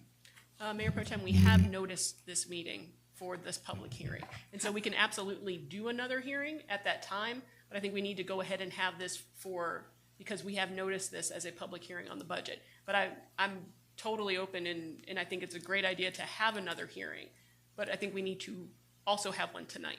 How much time do we need to give notice to have a public hearing on the budget, Mr. Jackson? I believe it's at least 24 hours, if I'm not mistaken. City clerk. The public hearings have to be published, but we can have a hearing. We can open it up, but we have to publish those hearings, like in the body, in the legal organ. So, yes, and we need advance notice. So how much advance to the legal notice? organ as well. So how much would that be? If we wanted to, we're going away, we have Juneteenth, we're out of town from Thursday. We can't have a special call meeting as far as I can, well, I won't be at it, because I can't come to a special call meeting the next 2 days. So We, unfortunately, I don't believe we would have time to get that in the newspaper, because I believe one newspaper, their deadline is Tuesday, the other one might be Wednesday, and they would publish it next week, but we need to hold the meeting prior. We might be able to make it. I'm just wondering, we've got June 30th is 2 weeks from now. Right. Would that be enough time to publish it properly? I am not in town on June 30th. Okay, you're not, okay. No, I will not be in town the 27th through the 2nd of July. Okay, well, GMA is June, you mean June? June? I meant Councilwoman June Arnold? 27th through July 2nd. So GMA is over the 24th. That may leave the 25th or 26th as a possibility, if we're gonna call a short special call meeting. Wednesday or Thursday, the 25th or 26th. Does that work for anybody? Only the 25th works for me, and I'm not sure I got it. Olivia has to check my calendar. I don't have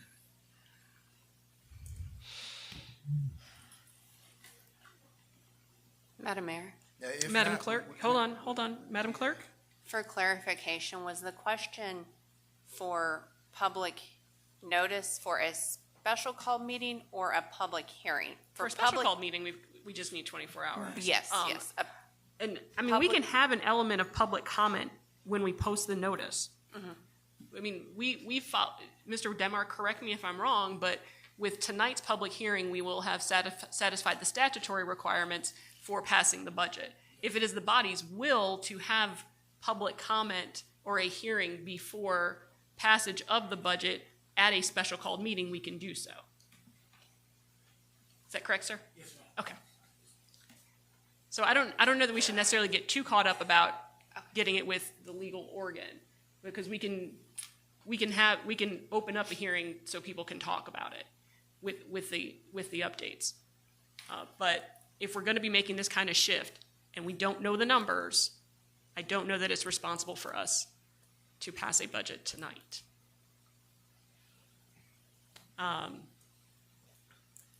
But the 25th to 26th open for the folks where you did something in the evening?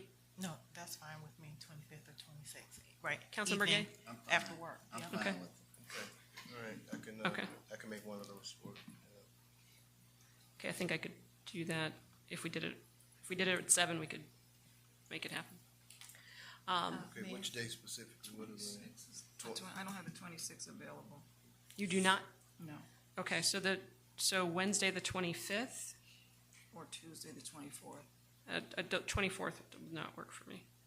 25th, We'll still be in GMA on 24th. Yeah. We get back though, I mean, we get back that night, I mean, it's just. So the that 25th, Wednesday the 25th? Does that work, Councilmember Gay? Sure. All right. Wednesday the 25th. Wednesday the 25th, 7 p.m. 7 p.m. Is that good? Wednesday the 25th? Is that good for everybody? Yes. All right. Madam Clerk, I'll call a special called meeting on Wednesday the 25th at 7 p.m. for passage of the FY '26 budget, and if you could add a hearing or a public comment period prior to the passage of the budget. So there'll be two things on the agenda. Yes, Madam Mayor. Thank you. Mayor, Ms. Miller? so that staff is clear on the directive, what is it that you would like them to do going back right now? I would, So, Mr. Jackson, I think your suggestion of going slightly below $20 for the floor makes sense. If you could, Okay. look at it at 1950, look at it at 1975. Okay. And so we can have an understanding of both and the financial implications. Okay. Jackson, in addition to that, let's go on and look at the 20 as well, bringing it up to 20. And I'd like to see a 3% and a 4% version, both which are over the federal cost of living COLA for 2025. And the last caveat when you bring it back is that for those 80 that are below $20 an hour, if their increase is equivalent to 3%, then they don't, it doesn't, you follow? Okay. So those would not receive that COLA. Okay, I just, my. Mayor Pro Tem? I have a meeting, I have meetings on the 25th and the 26th. I could do the 25th, but it would have to be 5 o'clock in the evening instead of 6:30. I have a 6:30 on the 25th.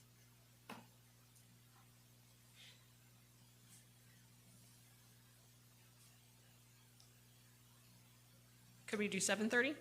No, I have a meeting that, it's a meeting that'll probably last for a few hours on the 25th. It starts at 6:30, my meeting, so I would need, thank you, Jamila. I can't promise what time that meeting would be over. It might be a 2-hour meeting. It might be a 3-hour meeting. It just depends. And I've got to travel. Well, I'm not available till 6 p.m., so. I can do either one. I can't meet at 5 o'clock. I'll still be at work. Yeah.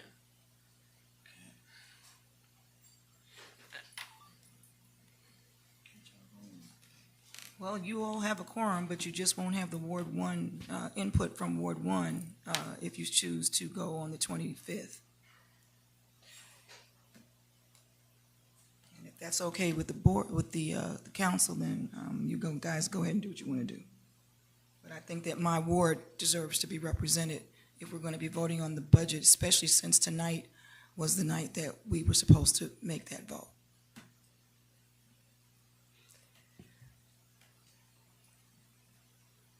Obviously, we want to try to have everybody at every meeting that we can. That We goes do. without saying. Okay, Can you show up a little late? Can we do it at, Councilmember Arnold, what's the earliest you can be here? 6 p.m. is the earliest. Okay. Is there a reason why we can't have a meeting on a Saturday morning? No, I'm not. Okay, can't, okay. All right. The only, yeah. The only Saturday would be the 28th, and I will not be in town. You won't be here. Okay, that's right, okay. Jackson, just tell me again what we were looking at if we voted tonight. That would be a 4% and the $20 minimum? Correct. And that balance, with a balanced budget? Yes. Well, I'm fine with that. I think it's fair for both sides of the spectrum here. And so those that go up to 20 will not get the 4% necessarily. Correct. And so, just to clarify, if the concern is, for example, new employees coming on board, they could start at a base lower than the $20. And so, you know, I think it sounds like your concern is new individuals coming on board and making the same as someone that's been here like for 12 or 20 years or so. Yes, sir. And so I think, you know, as I've indicated previously, like the base is important to establish because, you know, for example, these are employees that we haven't hired yet, correct?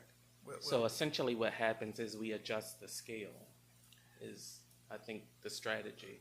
I think as long as after July 1st, after the new budget, every hire is minimum, we have a minimum $20 an hour base for everyone. If that's in a balanced budget, then I think we're probably okay. Unless you've been working here for 12 years and you make the same amount. Well, again, for those that do get the increase, they won't get the COLA necessarily. I mean, I think that may even the playing field a bit for those that are, you know, so I think that's a bit more fair for everyone.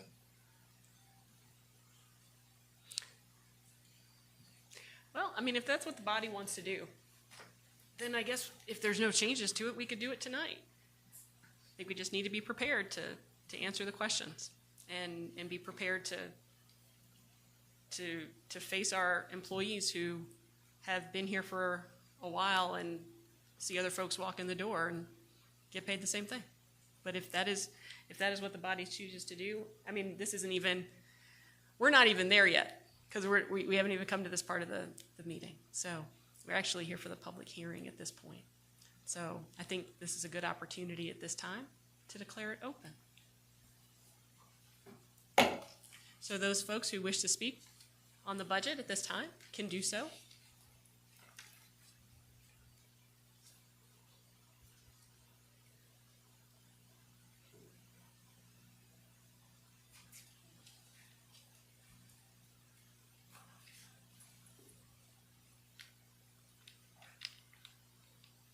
Good evening, Tom Coleman, Cambridge Avenue.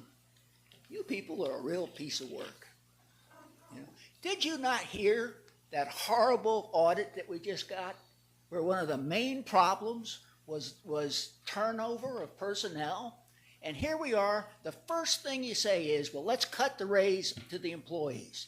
And never mind, they'll all get together, they're all nice, and they don't mind one person getting the same thing as the other for less seniority.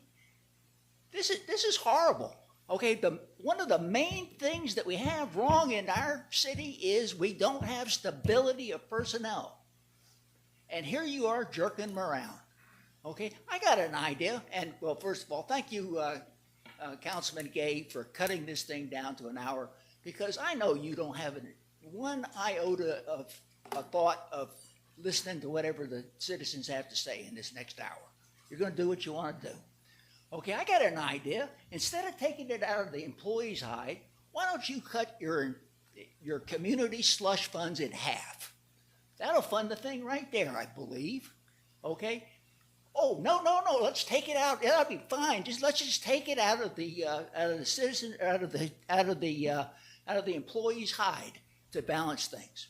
Okay, enough on that. One other thing is, nobody has justified the total amount of income that you think you're going to have. You continually just add money to it. We started last year at $197 million, and I have yet to establish that we're actually bringing that much in.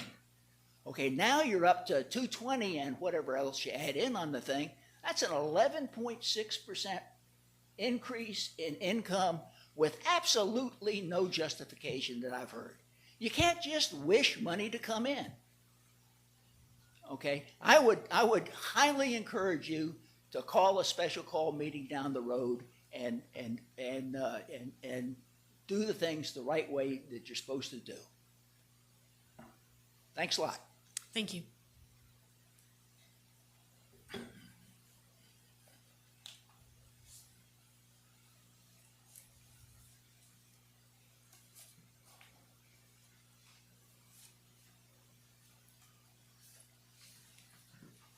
All right, seeing none others, public hearing is closed.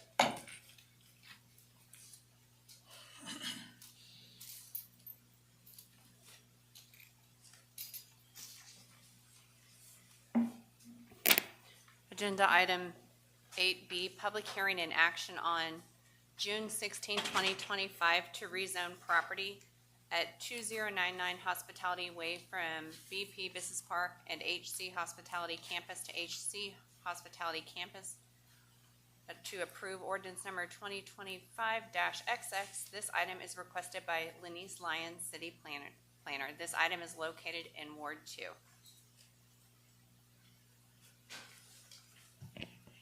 Good evening. So we have a rezoning application to rezone several parcels from Business Park and Hospitality Campus to Hospitality Campus, and for a conditional height permit, which is the second item, for a mixed-use development. A little history: in 2019, plans were submitted for these parcels that are along Hospitality Way and Roosevelt Highway to do a mixed-use development that included an 800-room hotel and conference center in 3 buildings. Also some 470,000 square feet of office and 10,000 square feet of retail. Phase 1 of the development has been completed, and that is a hotel that is on Hospitality Way. What happened is when they came in to do the second phase, their zoning did not match the use that they were proposing, which was the hotel. So the idea here is to get all of those parcels under the Hospitality Campus zoning, so that that'll facilitate them moving forward with their plans. So with that, the site plan is compatible with the 2021 comprehensive plan, which establishes that area as a future land use and character area of mixed use hospitality. There is the potential for it to increase or generate more traffic. The Atlanta Regional Commission required a development of regional impact in 2019, and citing the proximity to MARTA and SkyTrain as ways to mitigate the potential impacts of traffic.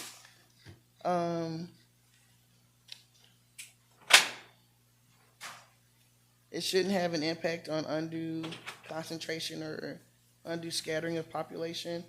This primarily be for hotel motel use, and would have it wouldn't be displacing anyone. Right now, the property is mostly undeveloped. It should have no impact. It's within the current system capacities for adequate provision of water, sewer, public services. And so the Planning Commission met on May 27th and accepted staff's recommendation of approval with the condition that the site be developed in accordance with the proposed concept plan presented by the applicant on April 29th. They also discussed for some bit about their concerns about the impact of, the applicant spoke at that meeting, Planning Commission meeting, that they would like for up to 30% of the units in the hotel to be extended stay. Currently, under the Hospitality Campus zoning classification, you're limited to 5%. So they asked to exceed that and go up to 30%. With the idea of the extended stay that was brought up, the Planning Commission did express concerns about the potential for human trafficking and kind of the perception of what extended stay may be to our community. And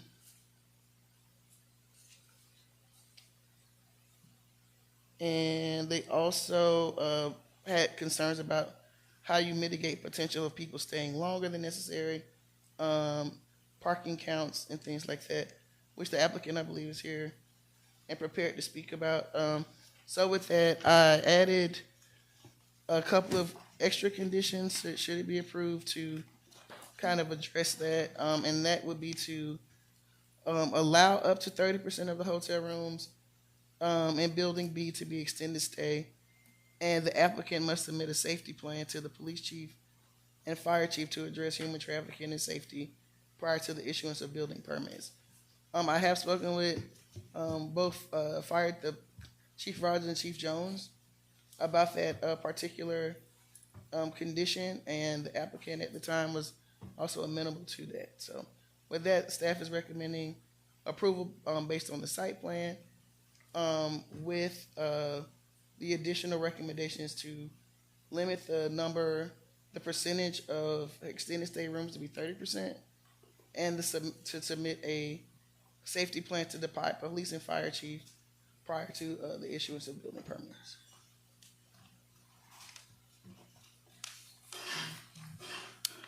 All right, this time I'll declare the public hearing open. If anyone wishes to speak on this matter, they can do so at this time.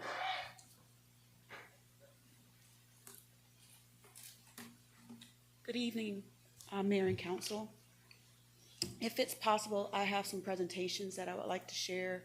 Hard copies. Is it okay if I give it to the clerk for distribution? Thank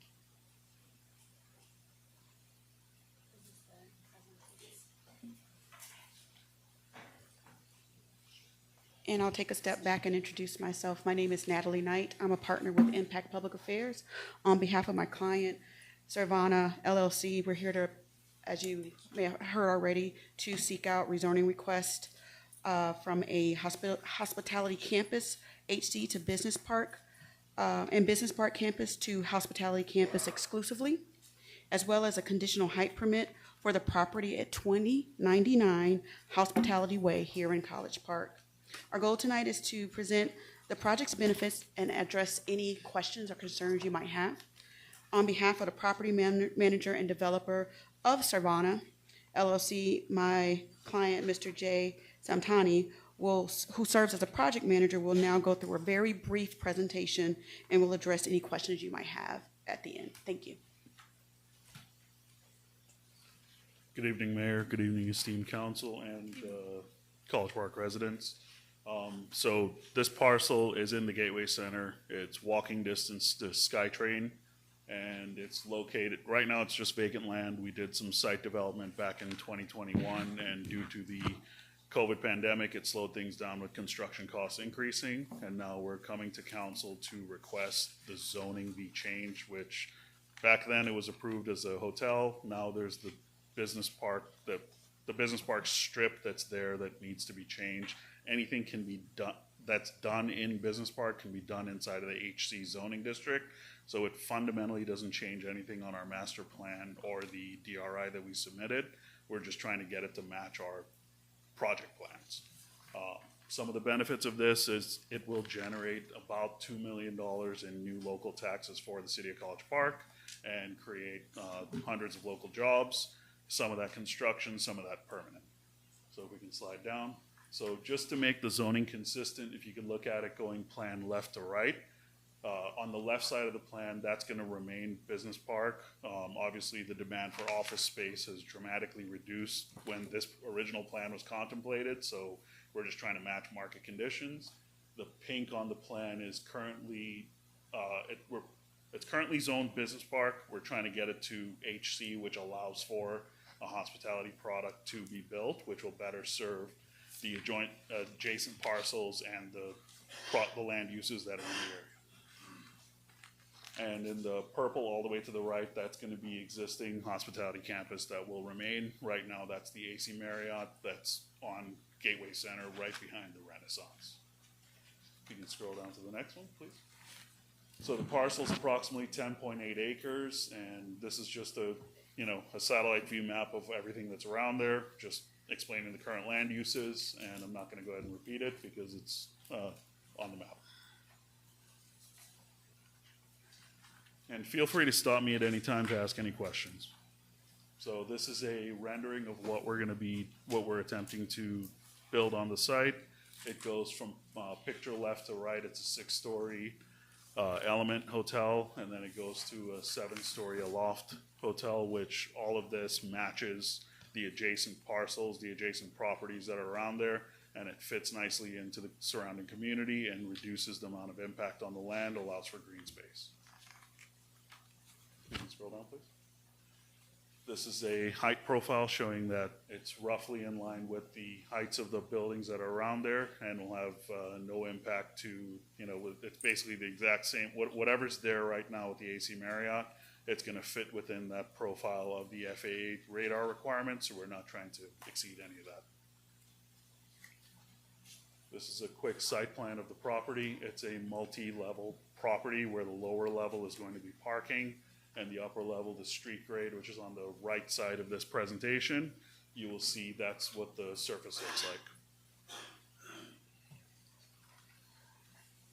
This is an indicative design right now of what the building will look like on the inside. The upper plan is what the first floor will look like, and the lower plan is what floors 2 to 7 will look like.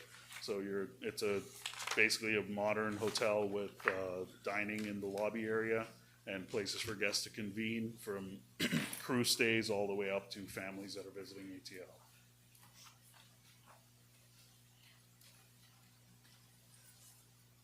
We can go through this if they have questions. We can go to the next one.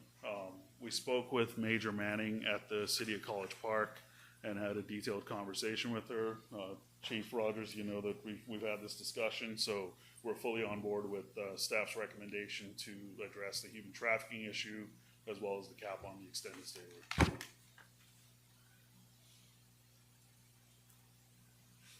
And we're also going to have an initiative to hire at least 10% of our employees from the local residents and put together a job training program and get folks in there. So the property will be managed by a hotel management company that has over 8,000 rooms in their portfolio, and they've already managed properties in the Atlanta airport region, so they already know how to develop local talent and get folks jobs. And with that, any questions or comments? I'm open. Oh, I got a couple. Councilmember Gay? Is this on Roosevelt Highway, just before the entrance of the GICC campus? Is this the land? Correct. That's the lane? No, not the one before the entrance, it's the one behind the AC hotel. Behind the AC? You're talking about where that Cigar Rose was gonna go? No. It's not Oh, that oh, one. that's it. It's the piece where Vilas Patel's hotel is the AC. Yeah. That lot was bought for 3 hotels, and apparently one part of it is split between 2 zones, so I guess that was the issue. Oh, I see. It needed to be the same zonage. I see. Well, my question was, second question is about extended stay. Yeah. For me, I would prefer that we hear from our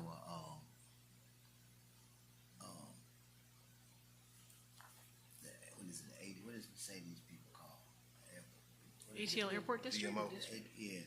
I would like to hear from the airport district, because they've spent a lot of time trying to put a balance of compliments over there, and I don't know what extended stay looks like to other properties. I don't know if that gives them an unfair. I don't know if this makes their room rates unfair. I just don't know, but I'm not a proponent of extended stay in our hospitality district. Me personally, I don't think you can enforce it, because we have a hard time trying to enforce it now in other hotels. I mean, it exists now in a lot of our hotels. So enforcing an extended stay, how does that equate with the other hotels that have in large investments, who wasn't given the same amount of, and then we have a strong precedent, Joe, and you know this, about when we did Hawthorne Station. I mean, we have a strong presence about changing our zones to allow for renters, and extended stay is really in my opinion, a quasi-rental model. So to that point, the extended stay model, it's literally just the use of the property that people will stay there. The key distinction is the fact that they have a cooktop in the room. It's exactly the size of a hotel room. It fundamentally is just targeting a market. Like, I'll give you an example. There's folks that are at the BMW training facility that'll come in and do a 6-week training stint, and the company would rather put them in an extended stay because the room doesn't have to be cleaned every single day. They have the ability to cook their own food in the room, so it's serving a temporary stay that is serving the community around there. So crew stays, things, it's just making up a different market. We are not targeting an alternative to apartment living because the rates also are extremely high. I'm not compared. suggesting you are. What I'm suggesting is we have a hospitality district. Correct. Where we expect tourism to come and go and make those rooms available for our next, events. I just, in my mind, I just see that we're starting to put a demographic over there that can stay, and you can't enforce it. I know you can't, because we can't enforce it now. So how does that look for our overall hospitality product to have properties coming in where people can stay? In my opinion, I want you to check in late, check out early, so we can bring other customers in. You're starting to tie up our market for me. A couple of things I think. And the other thing I want to ask, not to take you off the point, and I see Rob is here, but I thought regardless of the height being commensurate to another building, I thought FHA was 4 stories. 4 stories mean 4 stories. Is not it? I think that's a second portion. That's not this. No.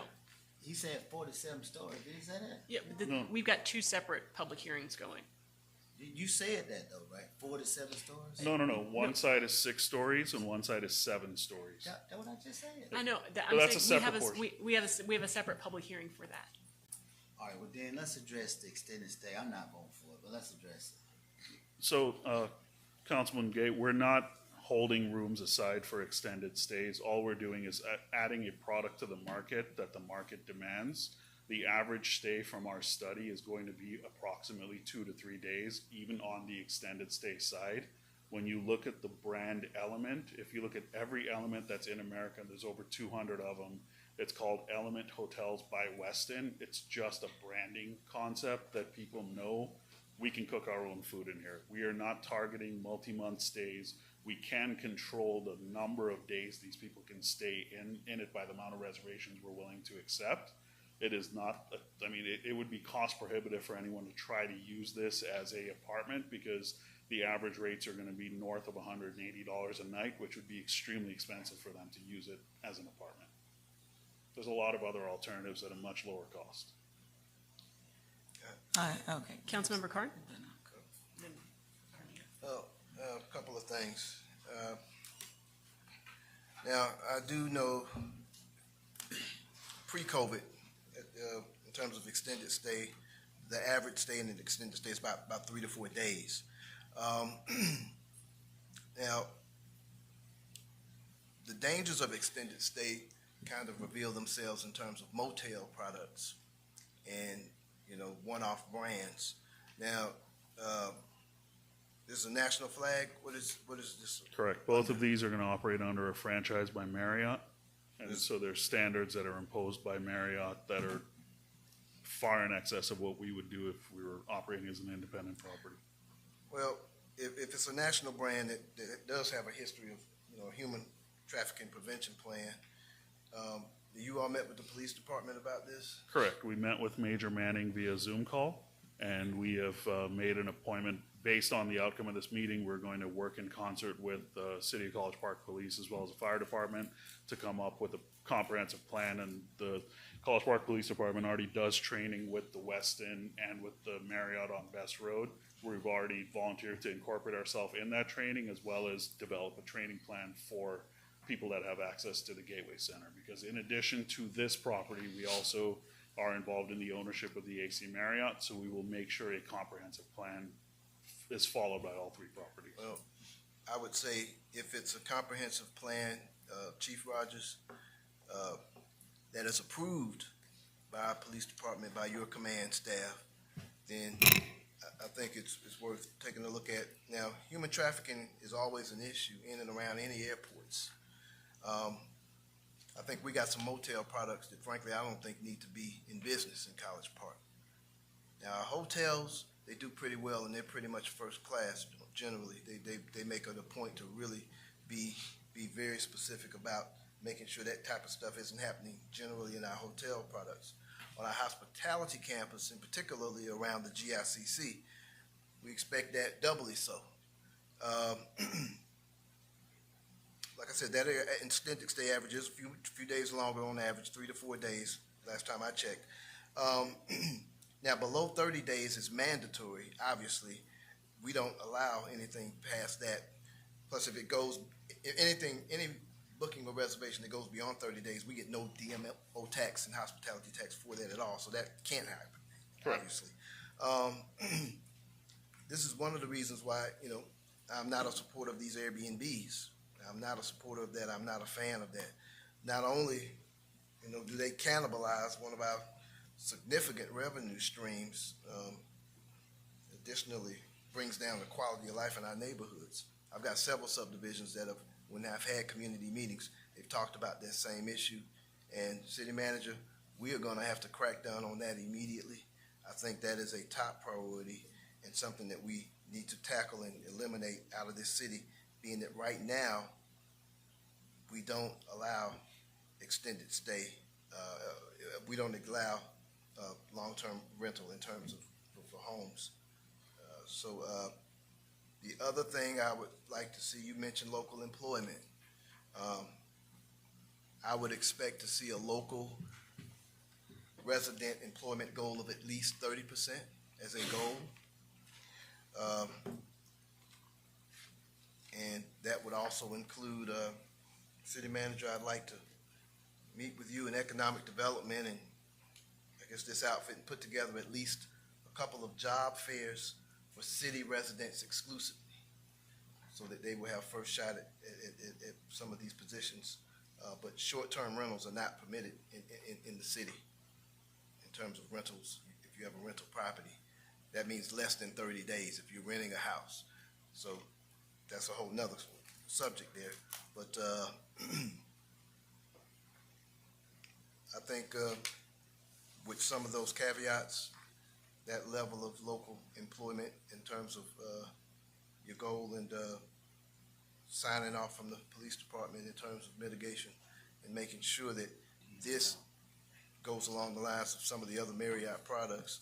Now, I did talk to Mercedes briefly about it. I think they are in favor of getting more product on that campus. That does help with the payments and the APM repair and maintenance as well, and some of the other stuff we deal with in terms of filling out that hospitality campus to take off some of this tax burden and bond burden.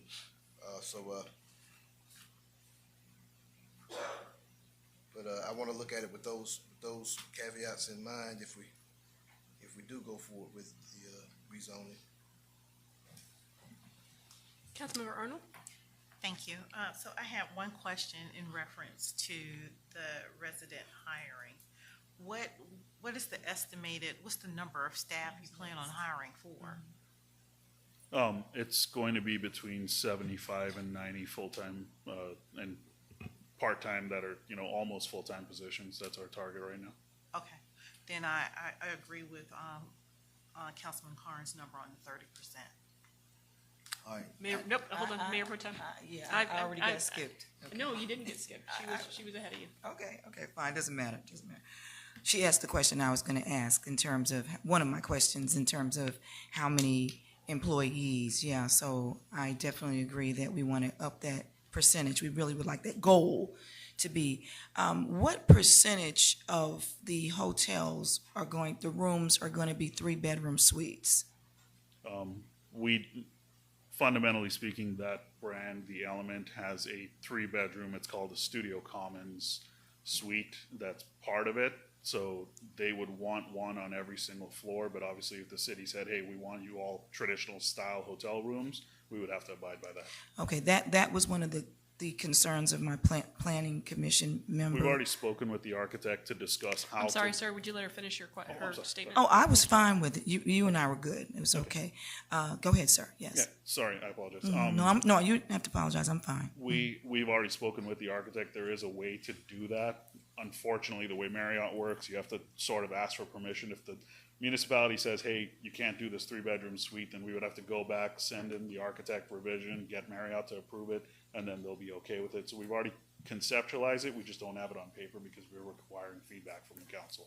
Okay, yeah, so I do have a concern about the 3-bedroom. I think that does lend to the concerns of human trafficking and even us keeping your rentals at not too many days. You get a whole family move in for that. So that was my concern, yeah. Thank you. Councilmember Gay? I just have first of all, Atlanta Airport District was never told that you were gonna do an extended stay, so I would need to put that on the record. Atlanta Airport District was never told that they were gonna do an extended stay, so that needs to go on the record. Second of all, it's a bunch of malarkey. Every time a developer come down here and he make y'all these promises, they leave. All you're gonna have is a demographic of Hispanic workers that don't live in College Park. So don't even fall for that. And the reason why I'm telling you that, because you cannot get a diverse my community to work here, because we don't fit that working demographic. That's number two. Number three, you still, ma'am, Miss Planner, y'all need to start running this stuff by the Atlanta Airport District. That's why we got them. That's what they do. We part-time city councilors. You know, we can sound off about human trafficking, but this ain't about no human trafficking. That's just a diversion to make you think that we focus on him. We ain't focusing on human trafficking. We focusing on that you putting up a product in our hospitality district that takes away from our restaurants if you're gonna cook in your room, and then it takes away from the other unfair competition to the other apartment. So I'm only one vote, but y'all just need to know the facts. And one last question: is this BIDA land? Why wasn't it deeded to BIDA? How are we doing this deal and this is not BIDA? Is this land not BIDA land? We own this land? We don't own it? No, Who sir. owned it before? Oh, before? I thought you just said that this was the land behind Villas Patel. This is not BIDA's land? Okay, This wasn't BIDA's land? FIDA owned it years ago and they yeah. sold it to us in a fee simple transaction. What happened? The land was purchased, I think, in one big swoop. I think, 3+ acres, 3.5 acres, somewhere along those lines. So BIDA agreed to this sale a long time ago. This is, I don't believe nothing BIDA doing right well, now. Go ahead. they did. This was the same with the other parcels on the GICC campus. So All right. they sold this a while ago, many years ago. So now, I would feel more comfortable with a 2-bedroom maximum in terms of that. But you know, I understand, you know, you have a small percentage of rooms that are extended stay. I think a 30%, that is a product that we have a need for. On that campus, I'm okay with it. I understand, yes, if those would be able to possibly, you know, make a meal in their rooms or whatever have you. Some people need that requirement when they are traveling. Yes, they may eat less at a restaurant for that small percentage of rooms, but also it will support our grocers. So, I mean, there's a lot of different ways to look at it. They've got to get food from somewhere, so that would help some of our local grocery store, Family Dollar, whatever have you. But I think it's a product, a mix, a percentage of a product that we do need. And part of our directive is to get some of this land sold and off of our books back onto the tax rolls. You know, that's what that campus is for. We want to have one of the best hospitality mixes that we can have on that campus. And if this outfit does bring up to $2 million in new local taxes, and again, we want a serious concerted effort on the local job goal. So we're going to watch that, and we want to make sure that goes as advertised or as close to advertised as possible. And Mayor, we got Hold on. I'm fine. Mayor, we got another developer who's coming up asking us for tax abatement. The other hotel been there 2 years. They want tax abatement because a couple elected officials is selling that to us, are you gonna put in this zoning condition that you will not ask for a tax abatement? We are not asking for a tax I mean, abatement. can that be put into Yes. your zoning conditions? We'll agree to that in the zoning conditions. I thought this was going to be a Sheridan, like a full-service Sheridan. What happened? It was supposed to be, and then COVID, when you look at the fact that it was planned to have 28,000 square foot of convention space, it's a direct competitor of GICC. And we just didn't think that was a feasible use. So when you take the level of build and effectively the construction cost busted the project, and that's why we worked with Marriott to come up with an alternative to get something here, because right now it's raw land, where we can see an increase in property taxes and room taxes. Can you put that in the zoning condition that will not be a tax? You make that condition in the zoning? And that transfers if they sell it.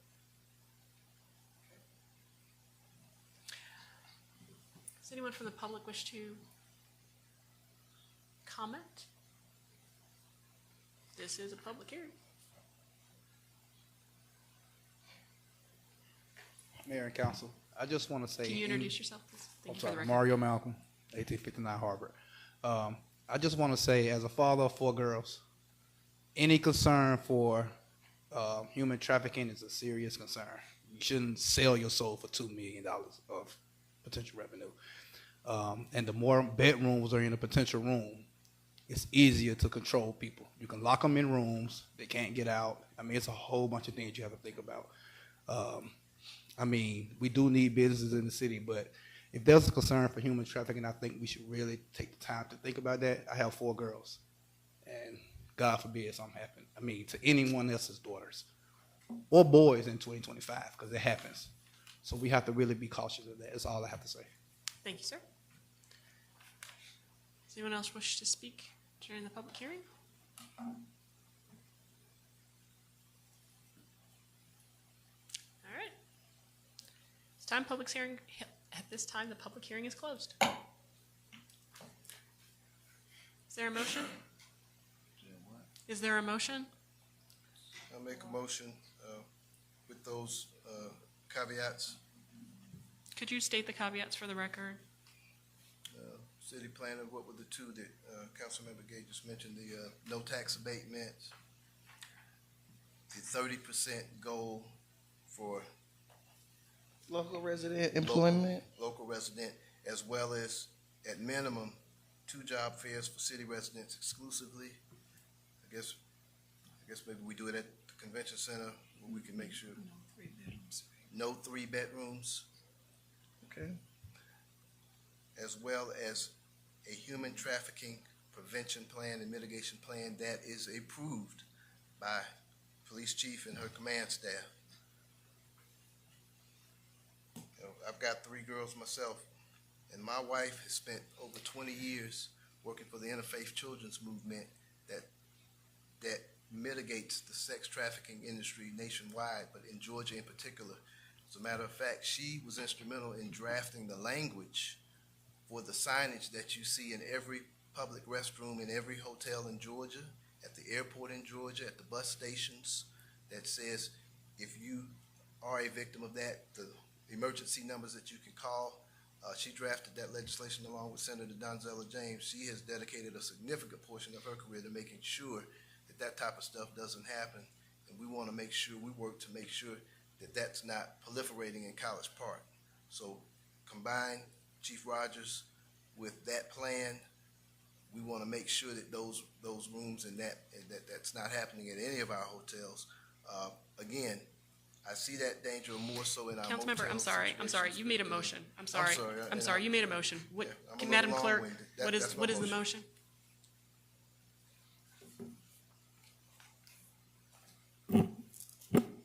Motion to approve the item to include no tax abatements and that transfers of the property sales. 30% of employees shall be city residents. Is that correct? The goal. The goal. Hold 2 job fairs for employment, no 3 bedrooms, and to include a human trafficking mitigation plan. That's approved by our police department.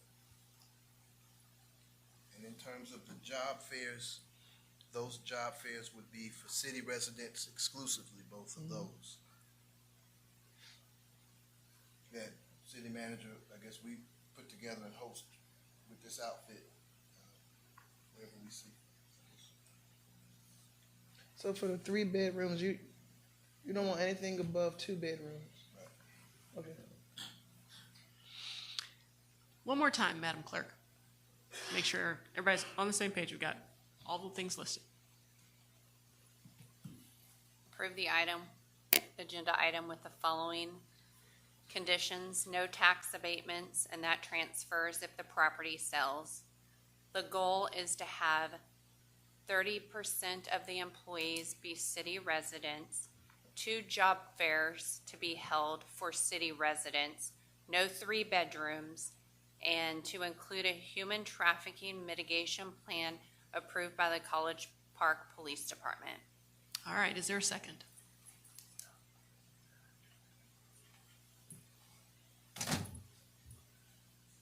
Motion dies for lack of a second. What? I just said, is there a second, and no one said anything. Is there a second? Second. Thank you, Councilmember Arnold. Any discussion? Hearing none, we'll move. Wait, no, I Mayor think Pro Tem? Gosh, that's what I wanted to say about this. I also would like to see, and I don't just have to be a part of the motion, but maybe we will go back, is there needs to be some type of monitoring system where we can hear from the hotel in terms of persons staying. We're saying that we don't want to have long-term. So how do we ensure? I mean, is there any kind of, what kind of reporting is there to, we're talking about a human trafficking plan, but also, we are also talking about not having extended stay beyond certain, meaning, what is the communication going to look like between this property and our police department? What a part of the plan would be that they hire an off-duty officer starting from 9 p.m. to 6 a.m. in the morning, because that's when a lot of trafficking takes place. And also on Fridays that they present us with a roll of their individuals who are occupying those extended stays, so we can do some possible knock and talk. Thanks. I wanted to have that on record. It didn't have to be a part of the motion, but it definitely needed to be on record. Hi, my name Hi. is Ashley Steele. I work with the management company that's proposing to manage this hotel. I've worked for Marriott, Hilton, several major brands. There is reporting available that it will show you the average length of stay per guest, and as the officer just stated, there is also a guest ledger that can be printed out that will have a check-in date. Chief, my apologies. There will be, there's a guest ledger that will show check-in, check-out date, and all pertinent information that if somebody ever wanted to come through and do some type of check, that they can just ask to print out that ledger, and that could be verified right there. Thank you. Thank you so much. Yes, ma'am. Thank you. Any further discussion?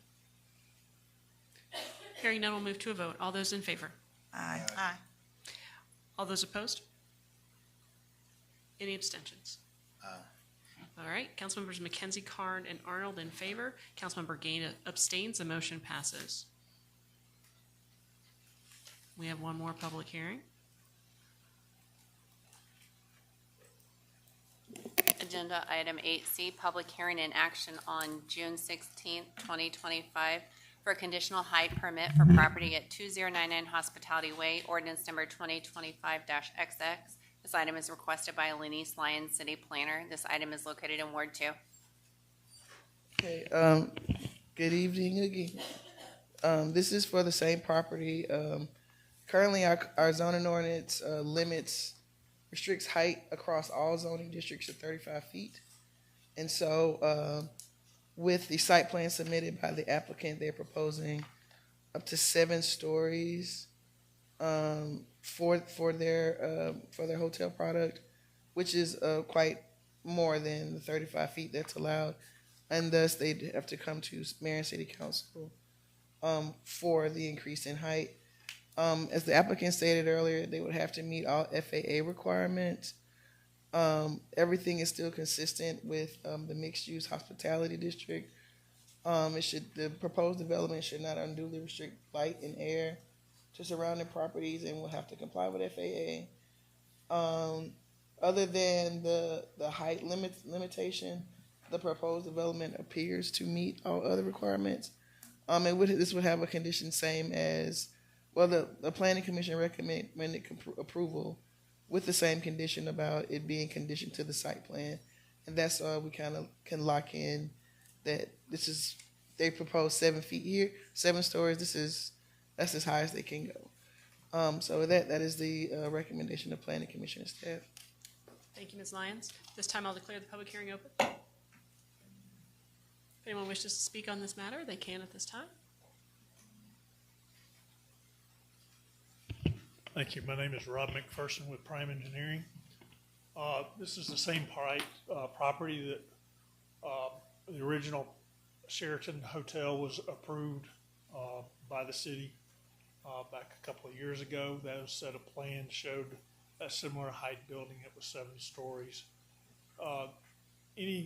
Any building that exceeds 35 feet in or near the runway or the airport has to go to the FAA for approval. Those plans were submitted to FAA.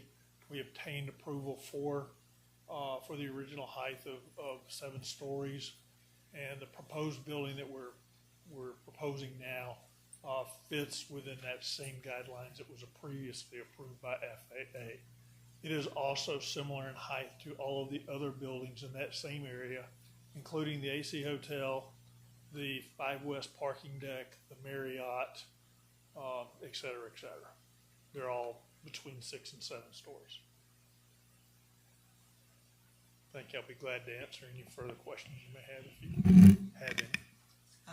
Mayor Pro Tem? Yeah, you answered my question. I wanted to see in comparison to some of the other properties.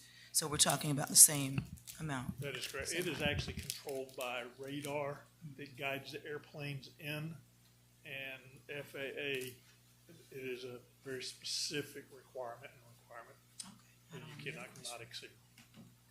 Thank you, Rob. Have the FAA, Councilmember Gay? have FAA approved this new development? They have not, but we will submit that. We wanted to wait for the rezoning and the height variance from the city because their regulations will mandate what, So they're not going to allow us to go over this height because we know what that height already is. So if they want to allow it, you got to come back to us, or he has to change his drawing? Unless it went down. I mean, like It's not going to putting go the cart up. before the horse. You coming to us for the height, but it's actually it's FAA's height requirement.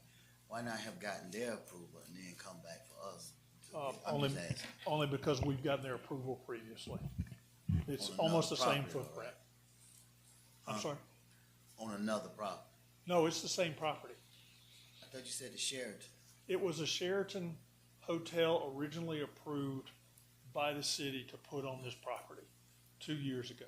I believe it was 2 or 3 years And you ago. got FAA to approve the Sheraton, That is correct. but they haven't approved this. They have not, and we will resubmit to them for I that understand, approval. sir, but what I'm saying is, why not you have gotten their approval and then brought the request for us?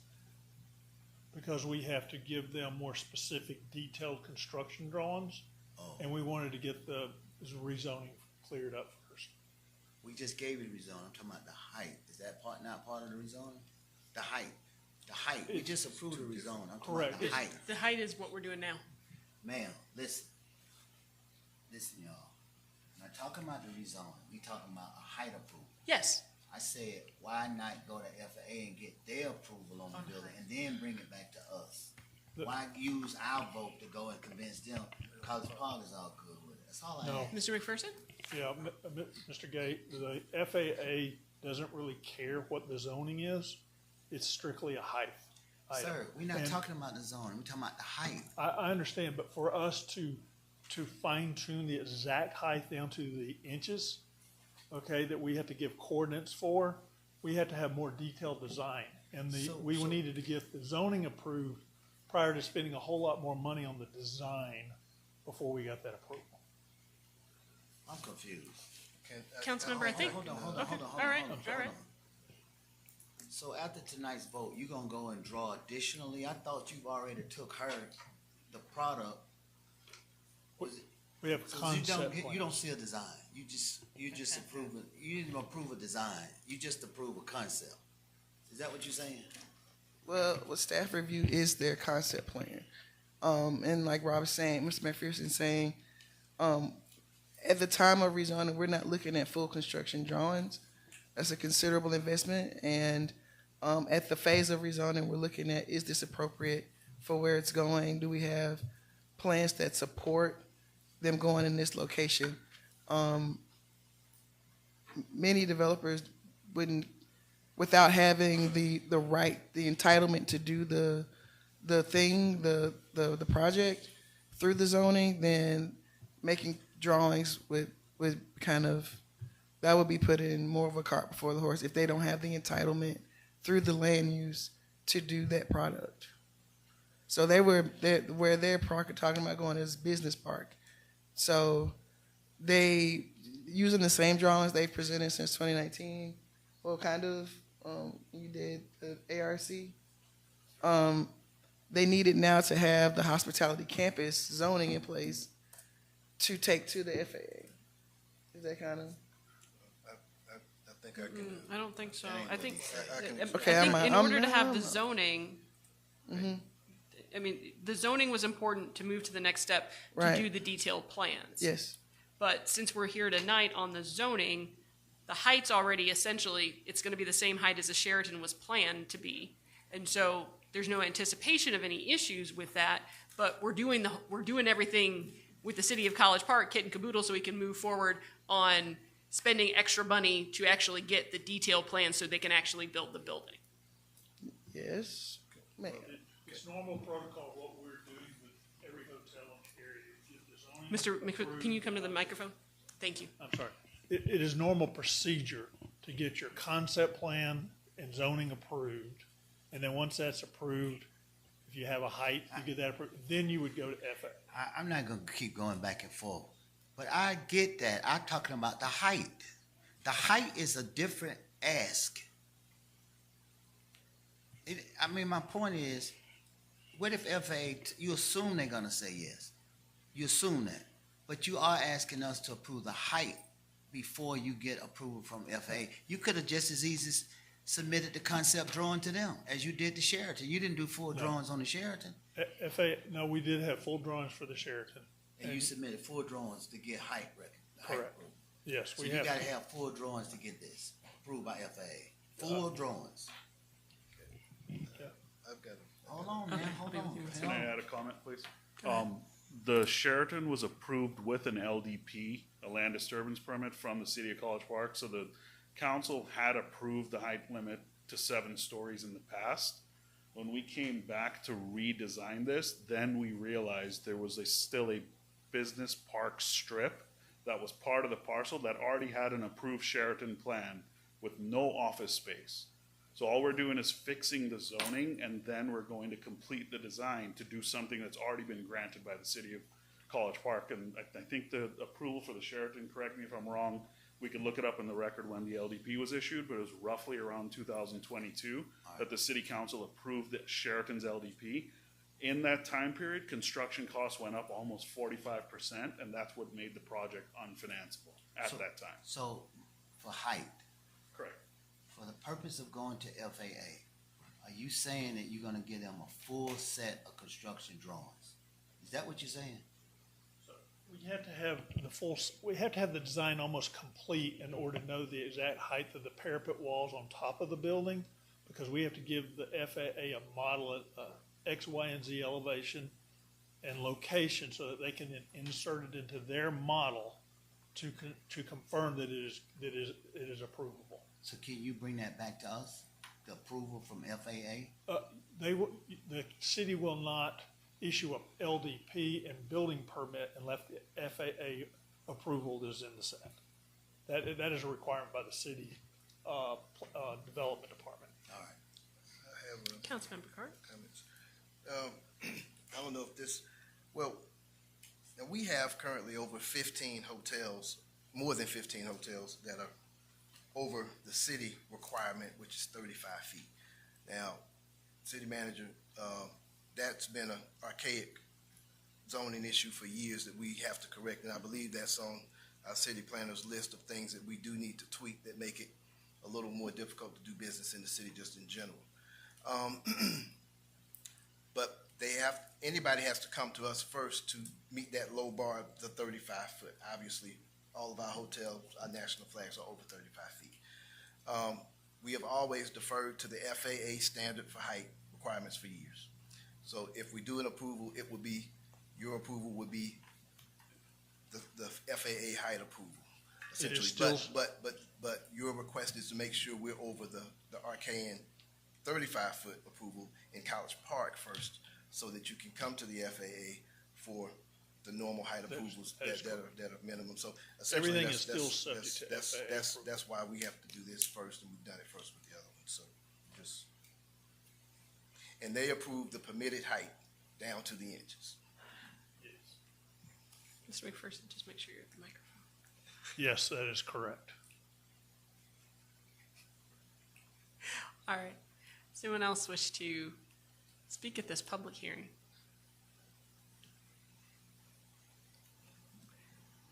This time, public hearing is closed. Is there a motion? Motion with the caveats we all mentioned before previously. Could you please mention those for the record as you're making the motion? What are the caveats? City clerk?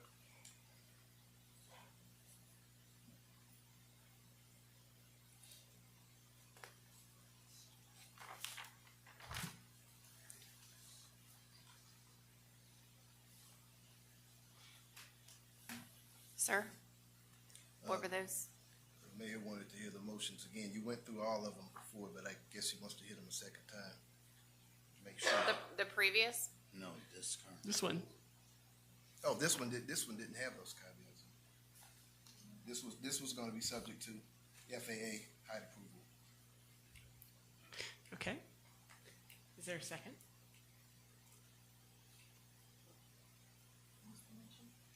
To approve the conditional height permit subject to FAA approval? Is the LDP, what he said, is that in? Wait, hold on, that's discussion. Is there a second? It's just conditional height permit subject to FAA approval. Is there a second on that motion? Second. Thank you, Councilmember Arnold. Discussion, Councilmember Gay? No discussion. Okay. Any additional discussion from anyone? Hearing none, we'll move to a vote. All those in favor? Aye. Any opposed? Any abstentions? One. Okay. Councilmembers McKenzie, Karn, and Arnold are in favor. Councilmember Gay abstains. The motion passes. And there are two consent agenda items that don't have contracts attached, and one of them might run afoul of our procurement rules, which is why I wanted to take them off so we could have a broader discussion. But is there a motion to approve the consent agenda? Motion. Thank you, Councilmember Karn. Is there a second?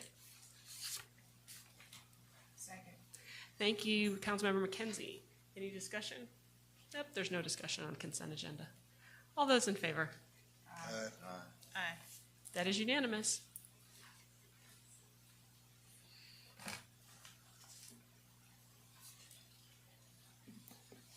Agenda item 10A, motion to approve the adoption of fiscal year 2025 to 2026 recommended budget and adopt resolution number 2025-14. Is there a motion? I got some discussion. Is there a motion? Oh, So are we, I have a question. go ahead. At this point, I just need a motion.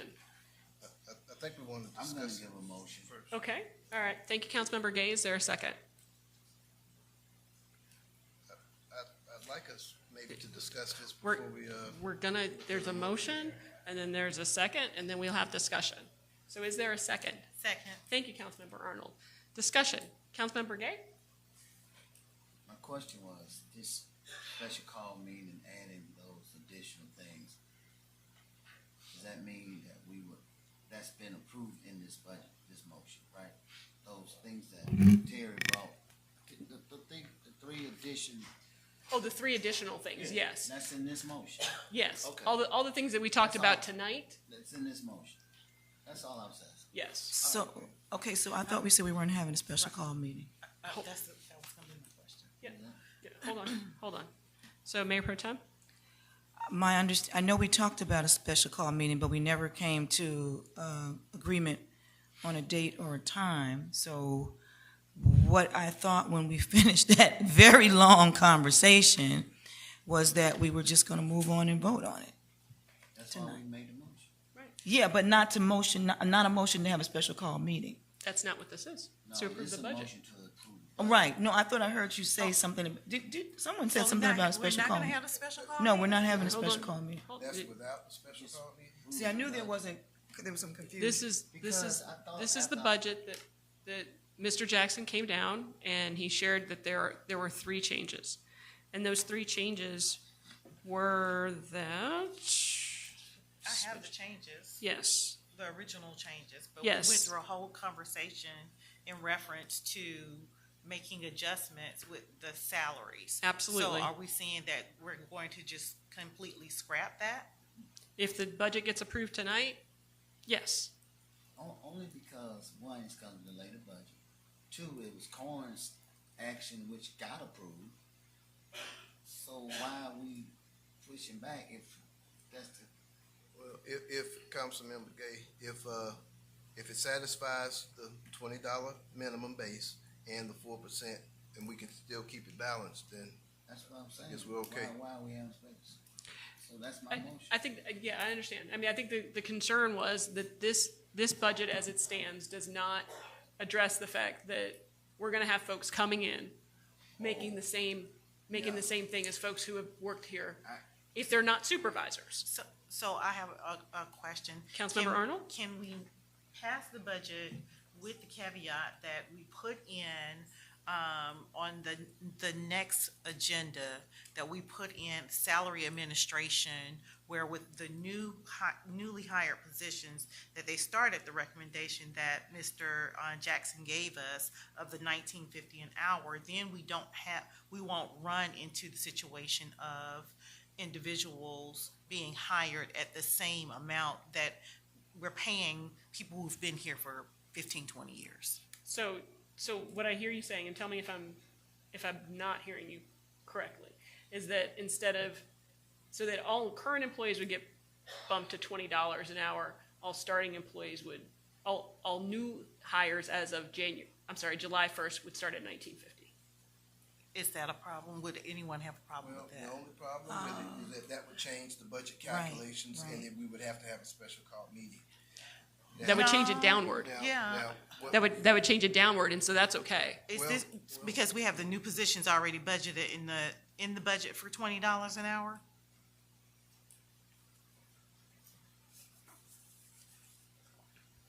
In the proposed budget, yes. Gotcha. The $20 rate is in the budget.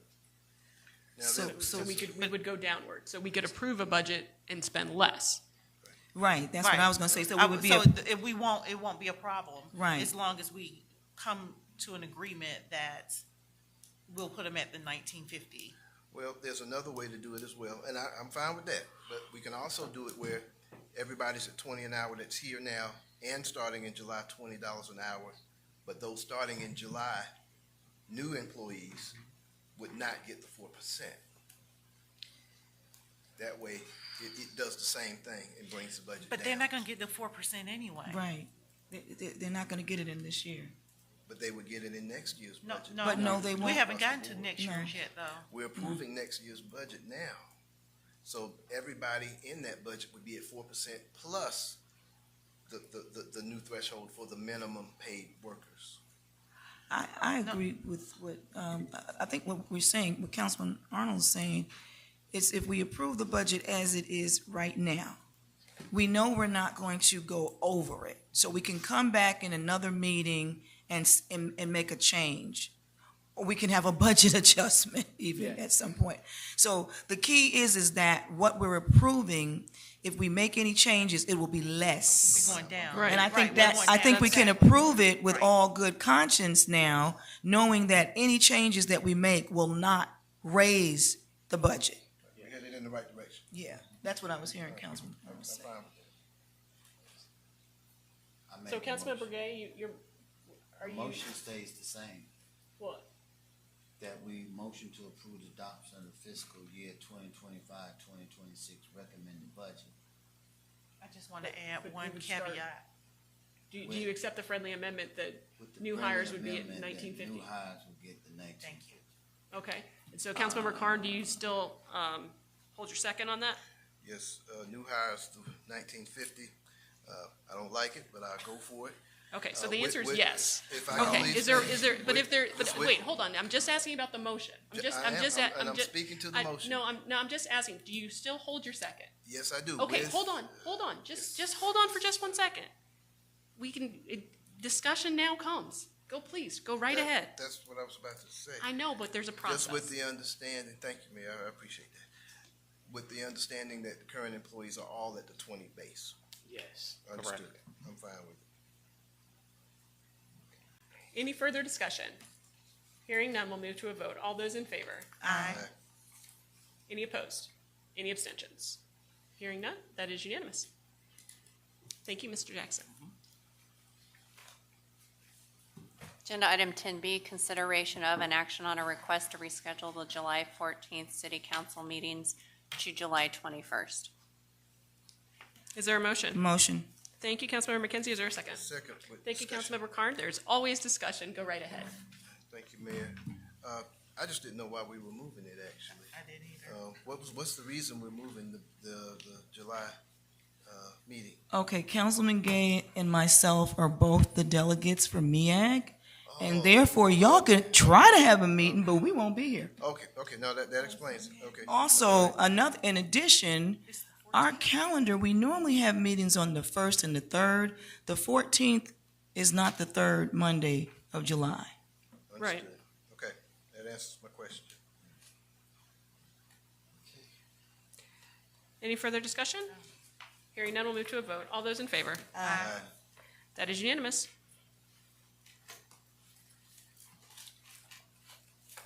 Madam Mayor, the next two agenda items, staff requested for these to be removed from the agenda, but I could still read through them and then, They haven't been removed. okay. Yes, Madam Mayor. Item 10C, consideration of an action on a request to consider waiving the business license penalties / interest fees in the amount of $28,176 for Unify Aviation LLC North and South Terminal. This item is being requested by Sabrina Walters, Inspections Operations Manager. Is there a motion? City Attorney. Madam Mayor, these are still on the agenda. They were Yep. not removed. Yep. However, it would be appropriate for any member of the To governing motion to body- table it. Yes, ma'am. Yes, I know. make that motion. Thank you, Second. Councilmember Carn. It's a second. Councilmember Arnold, thank you. Any discussion? That's C and That's D? C. C. I thought we were waiving D. We're moving on D. C right now. Well, We're taking them one at a time. all right. Any further discussion? Hearing none, we'll move to a vote. All those in favor of tabling? Aye. That is unanimous. Agenda item 10D, consideration of an action on a request to consider waiving the business license penalties / interest fees in the amount of $61,229 for the City of Atlanta Department of Aviation. This item is being requested by Sabrina Walters, Inspections Operations Manager. Is there a motion? Motion to remove, To table. table. Thank you, Councilmember Gay. Is there a second? Second with discussion. There's always discussion, Councilmember Carn. Thank you. Go right ahead. Thank you, Mayor, I appreciate it. This is not something that we're not gonna pay. Apparently, we got something with the paperwork, or we take another look at the numbers, or anybody have any idea? Okay, but it's our intent to, I guess, to look at waiving this, but tabling this. All right, okay, so we'll come back at it. if we can get if I could get an answer on it, it'd be great that we would kind of know what it's about. We want to keep a good relationship with the airport. You know, so if it's something that we do own, you know, we want to pony up. But if we got to straighten something out, which obviously we do, I just wanted to know what it was. So, well, everybody, I would imagine, would want to know. All right. All those in favor of tabling? Aye. Aye. That's unanimous. Agenda item 11, city attorney's report. I'm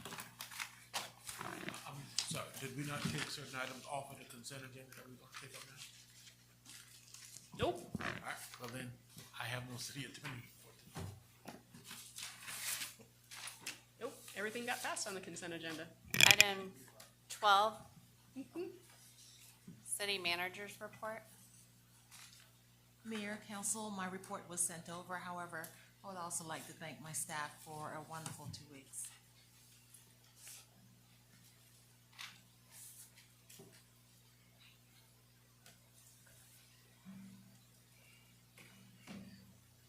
Item 13, report of mayor and city council. All right, so I do want to highlight some of the things that did go into the consent agenda. Item 9G, that was a change order for nearly $300,000 on a $700,000 project. We have talked a lot about fiscal responsibility this evening, and I think that project is an amazing one at Phillips Park. That playground is going to be amazing. And I had communicated with Councilmember Gay prior to us getting on the dais and calling this meeting to order tonight that I thought it was important for the community to have an understanding as to why that change order was almost half the price of the original playground itself, because that's a lot of money to spend, no matter where it's coming from in our budget. But I do think it is looking amazing out there at Phillips Park. It's really exciting, and it's going to be a great asset for our community. Item 9J is a contract with Trees Atlanta, and that contract is structured in the way that 3 invoices were sent to us on May 27th, totaling $20,000. All 3 were sent on the same day. That contract was supposed to start May 1st. Trees Atlanta is an amazing organization in our community. They do phenomenal work. However, I don't know that they're the only people who can clear kudzu, even in an eco-friendly manner. And this does not appear to have been a bid that was solicited. I am concerned about the process, and even if we are supporting an amazing organization like Trees Atlanta, we should not circumvent our own procurement policies.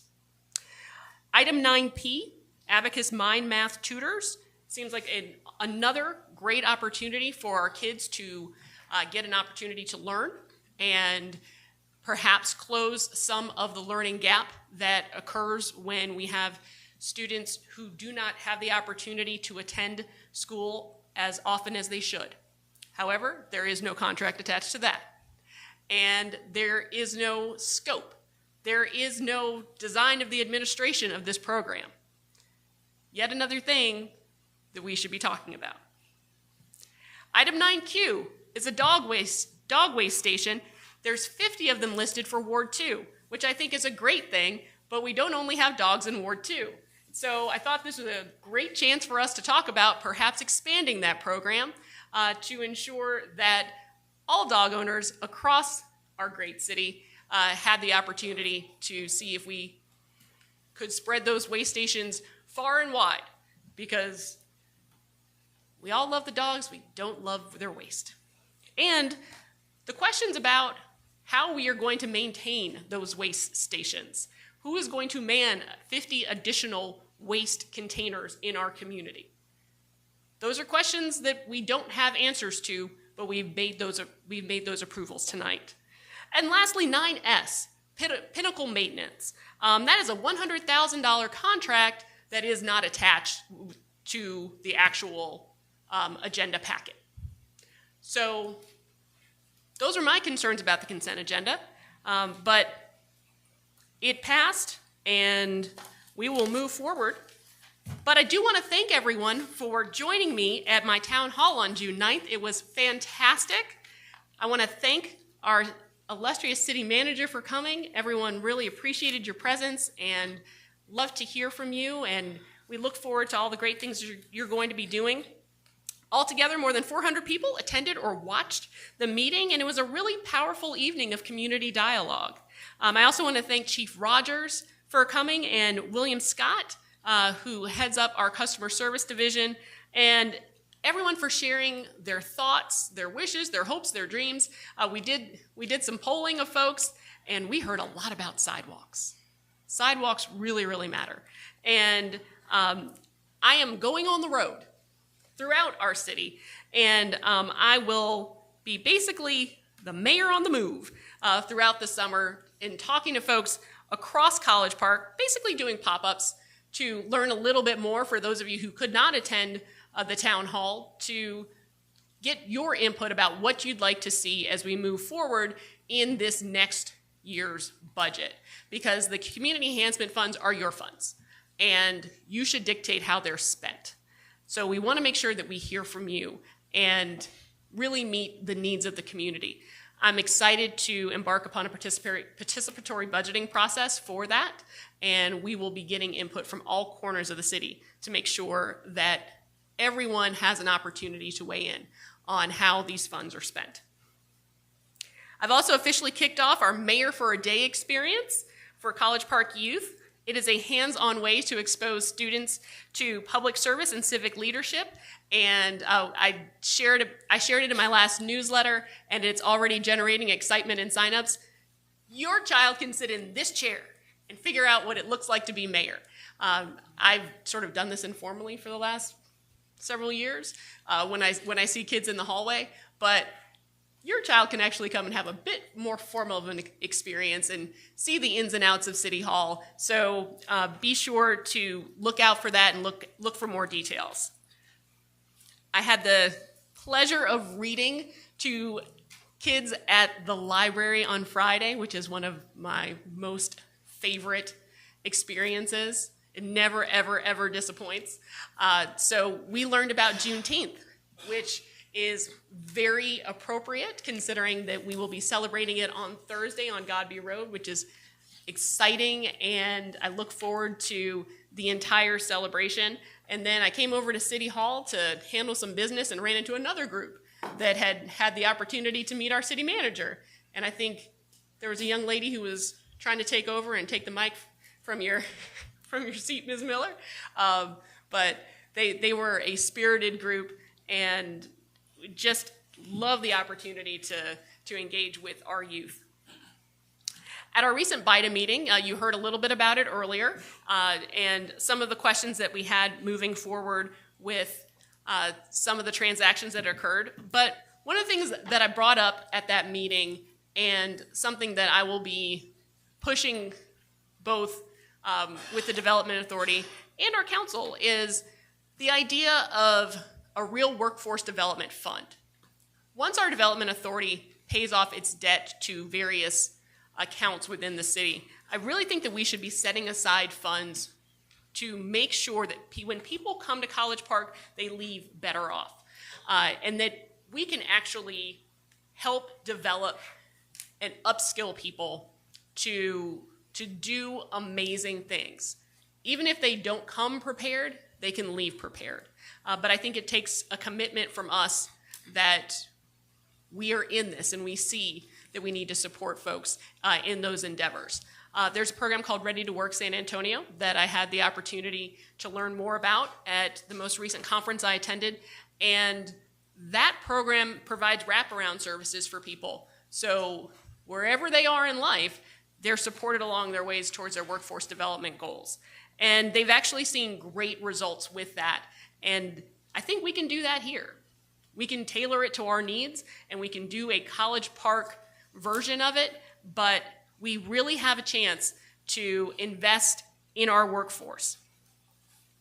And tomorrow evening, I will be representing our great city on 91.9 WCLK for the Signature Serenade, and I'll be sharing my favorite 20 jazz tunes. So please tune in and support their fundraising efforts. They are more important than ever.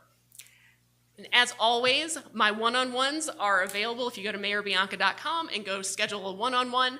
Happy to sit down with you for my upcoming session in July. And I believe all of us will be in Savannah this weekend for the Georgia Municipal Association Conference. I am looking forward to it. Members of our elected body and our leadership team will be headed there. And I'm proud to share that I have the honor of being sworn in as the next president of the Georgia Municipal Association this Sunday.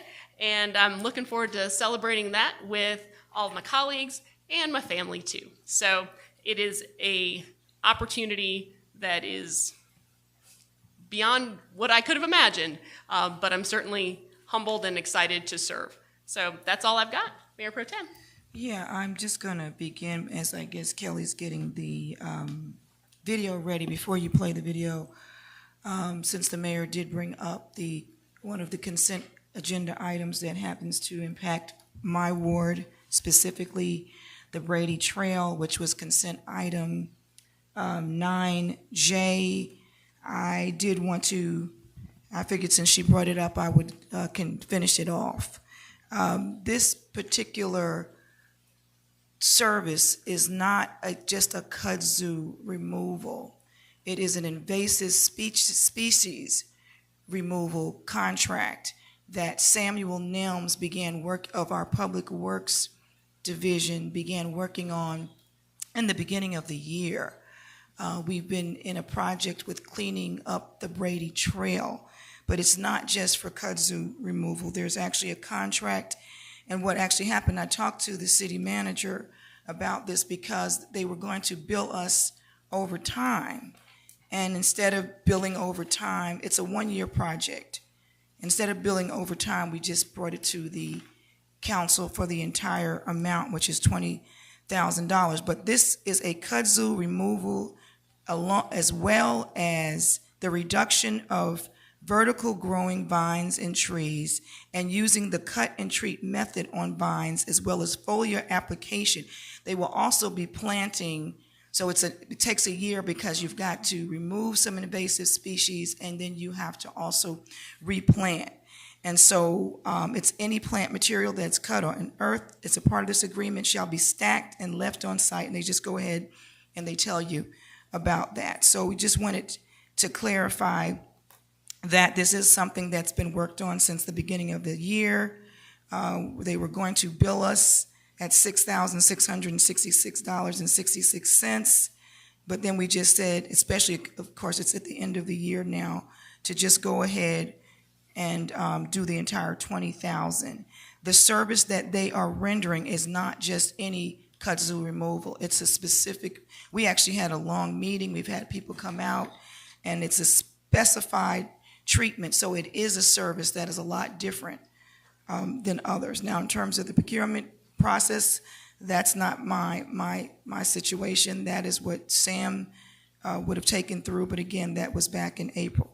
So at this time, I would like to share our report for June 16th, 2026.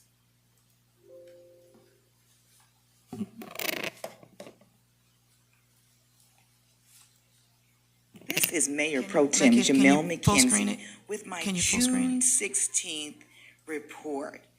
I want to begin by giving a big shout out to all of our dads and wishing you a happy Father's Day and a happy Father's Day week.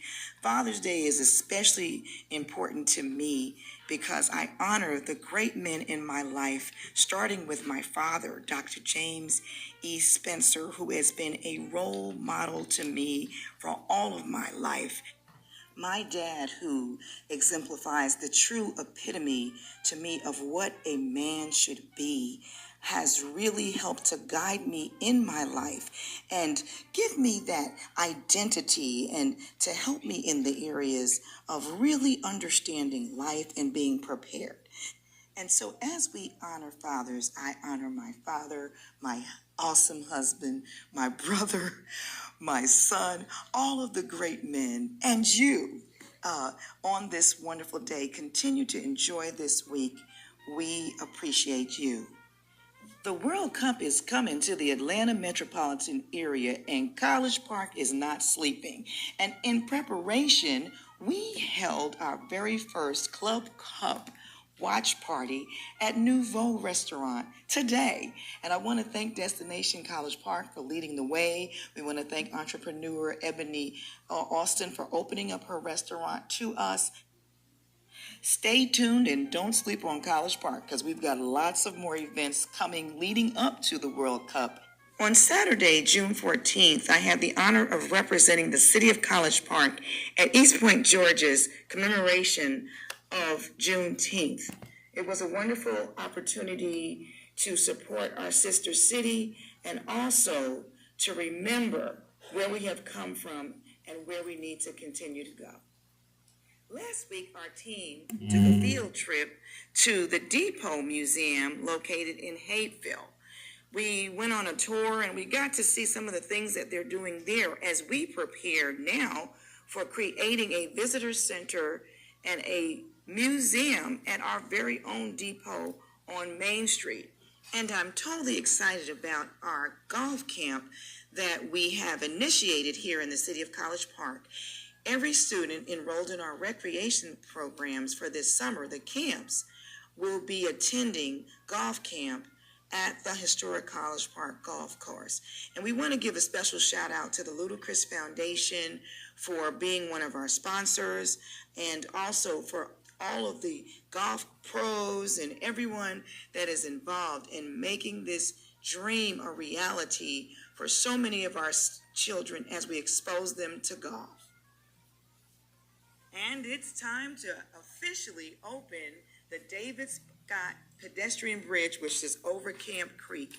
We're looking forward to this amazing ceremony and grand opening happening on tomorrow. Spring is almost over, but bingo lives on and on.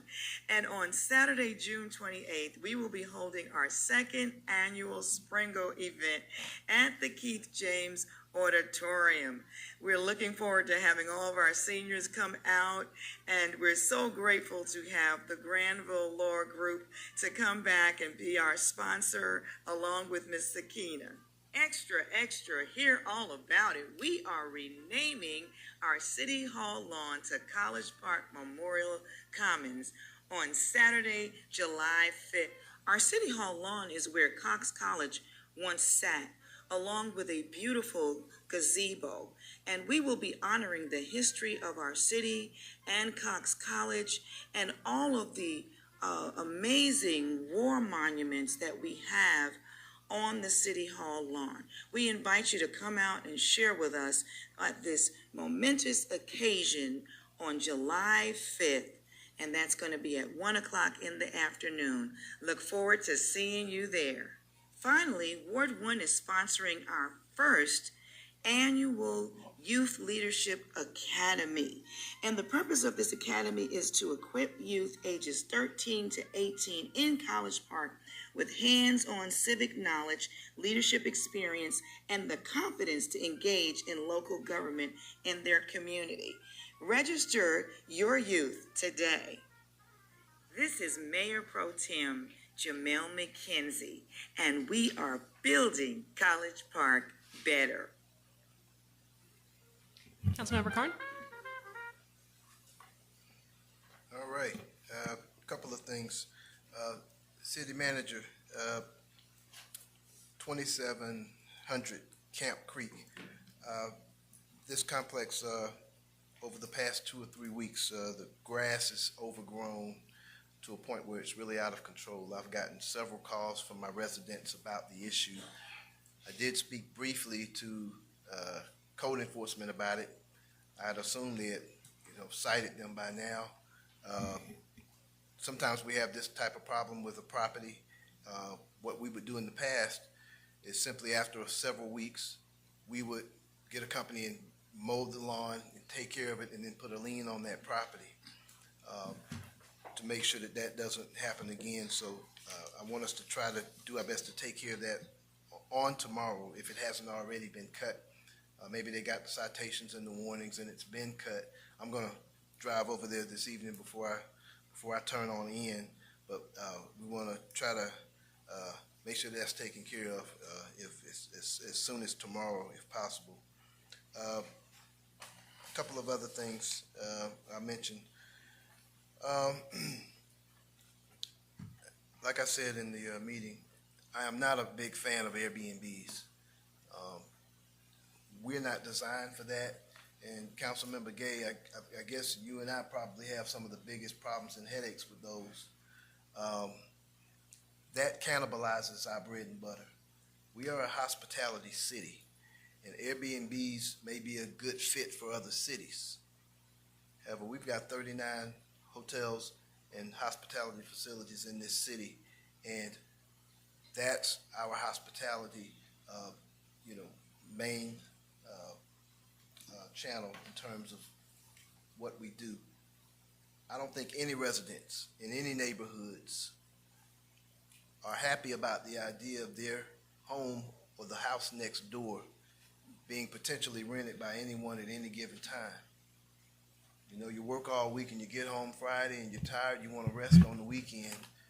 And if you got one of these Airbnbs next door, you got to worry about, I've had a long week, and now I'm wondering and scratching my head to see what kind of a party I'm going to have to deal with over this weekend again.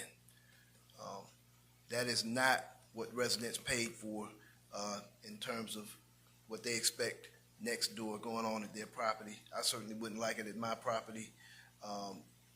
If I was told this community allows that, I would have had second thoughts about this community. Officially, we do not permit short-term rentals. And the short-term rental standard definition is less than 30 days. Less than 30 days. So I really want us to sit down and do something about that. Chief, I'm sure you heard the complaints that we've had. Well, I want us to make sure we all put our heads together to make sure that is eliminated. There are many, many telltale signs of Airbnbs. I've seen them before, and, some of them are pretty obvious. I think we need to just sit down and come up with a plan. And Chief, it sounds like you're well on your way to making sure that happens. So City Manager, just let's sit down and really figure out how we're going to nip this in the bud. Those cars with the out-of-state tags and the other county tags, those are easy signs. The unfamiliar vehicles, obviously. When you see houses that have a cleaning services coming regularly, that is an indicator of an Airbnb. Frequent trash bins being left out, stuff like this. Noise, obviously, late hours, and parking issues goes without saying. Unkept property maintenance. These are some of the things that we deal with the Airbnbs. That's not something I do not believe our residents want that. And when they moved into these communities, they moved in for some specific things. And one of them I've been told dozens and dozens and dozens of times over and over again is that they say, Councilman or Commissioner Kern or all of the roles, we want a disruptive, free lifestyle. We want a disruptive, free lifestyle in our communities. And I think that's a fair request for anybody. So we want to double our efforts towards making sure that we enforce our guidelines and ordinances and make sure that we start to eliminate that as well. A couple of other things I wanted to touch on. I think this budget is a good budget. It is a balanced budget that we passed, for the record. Now, generally, with every budget, we do not spend the entire line items of expenditure in any department. So we always leave generally $6-7 million on the table, I've seen over the years. But we want to be very, very conservative with our budget, and we want to make sure we spend accordingly based on the residents' needs. Our community enhancements were the result of all of us touring our communities. It was a result of us knocking on doors. It was the result of hearing the people's needs directly. The community enhancement budgets, those are the participatory segment of our budget. And it's something that I think is unique for us. I think it's innovative for us, and we are getting results with that, and we want to make sure we continue to do that. And Mayor, one of my community enhancements, and you did touch on it, Workforce Development Fund. I'm looking at workforce development as one of my items. We're definitely on the same page with that. And, Mayor, a lot of people don't realize 90% of the time the mayor and I are on the same page and support the same things 90% of the time. It's just that 10% that gets kind of magnified sometimes. But generally up here, I think we support each other. This meeting showed that we work together generally. We debated, we deliberated and discussed, and at the end of the day, I think we came up with progress for our city that's fair and even and across the board. So I definitely appreciate it. I think we're going to start to do better, and I think we are making progress in terms of working together as a body. No, we don't always agree, but we can agree and disagree without being disagreeable or argumentative up here.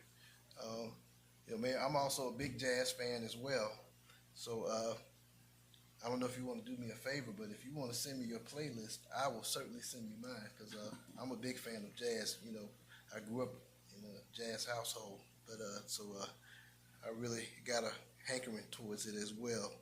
I didn't know we actually had that in common. Last thing I'll say is there was something else I was going to touch on, but it slips my mind at this point, and the hour is getting late. So that is all I got. That's all I got. Thank you. Thank you, sir. Councilmember Arnold? Thank you. I want to start out by extending my sincere thanks to the city manager and to the dedicated grounds staff for their ongoing cleanup efforts throughout Ward 3.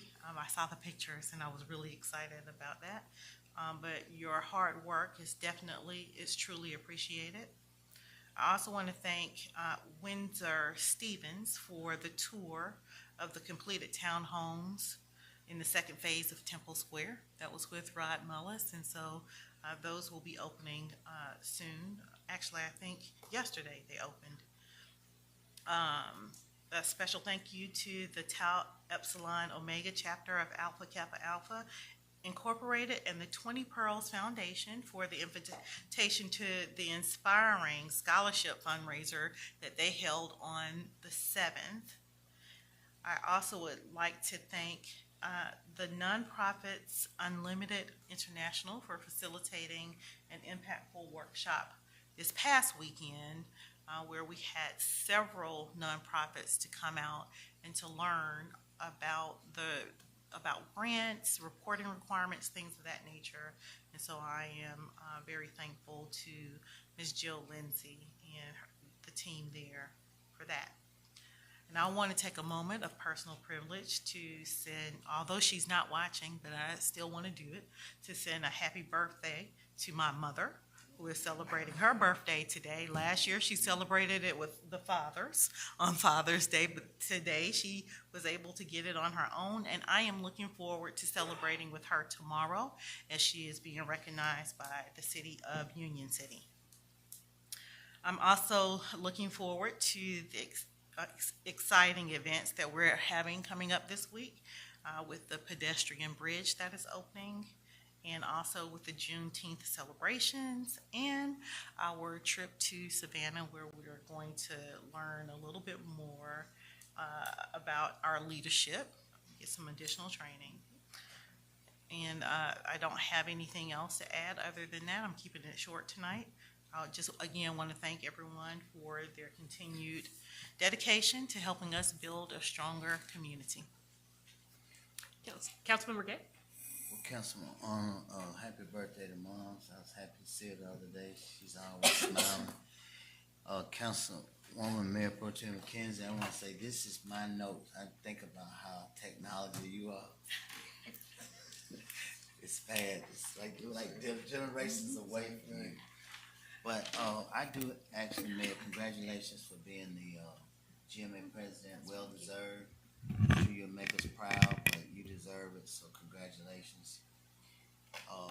And I'm gonna be real brief, but I wanna just address the residents from Lafayette and Janice that came down. Those are my long-term residents, and they kinda one of them remind me of a sports announcer. You make one bad shot and you trash. So I've been supporting them forever, but I think they have a right to be angry. Chief, I know you and I have been calling you, but I do want to address the fact that Airbnb has been an ongoing problem, and I said it didn't just happen with this group of people coming down. But this is the first time I've seen them use it to party. Actually, honestly, other than offending the residents, that's really not a bad idea to use the Airbnb to have a party. That's actually kind of clever, but I guess it won't work in our community. So, especially, I had no idea that they were adolescents or juveniles. I had no idea that we were talking about. I don't see how you can be 13 or 14 and drive a car. So, huh? Or not be at home. I don't see. These sound like older kids. But that being said, what 4 things we have to do, and our city manager and I have talked about this, and we have to first get a copy of the warranty deed from the Superior Court. We gotta look at who that house deeded in.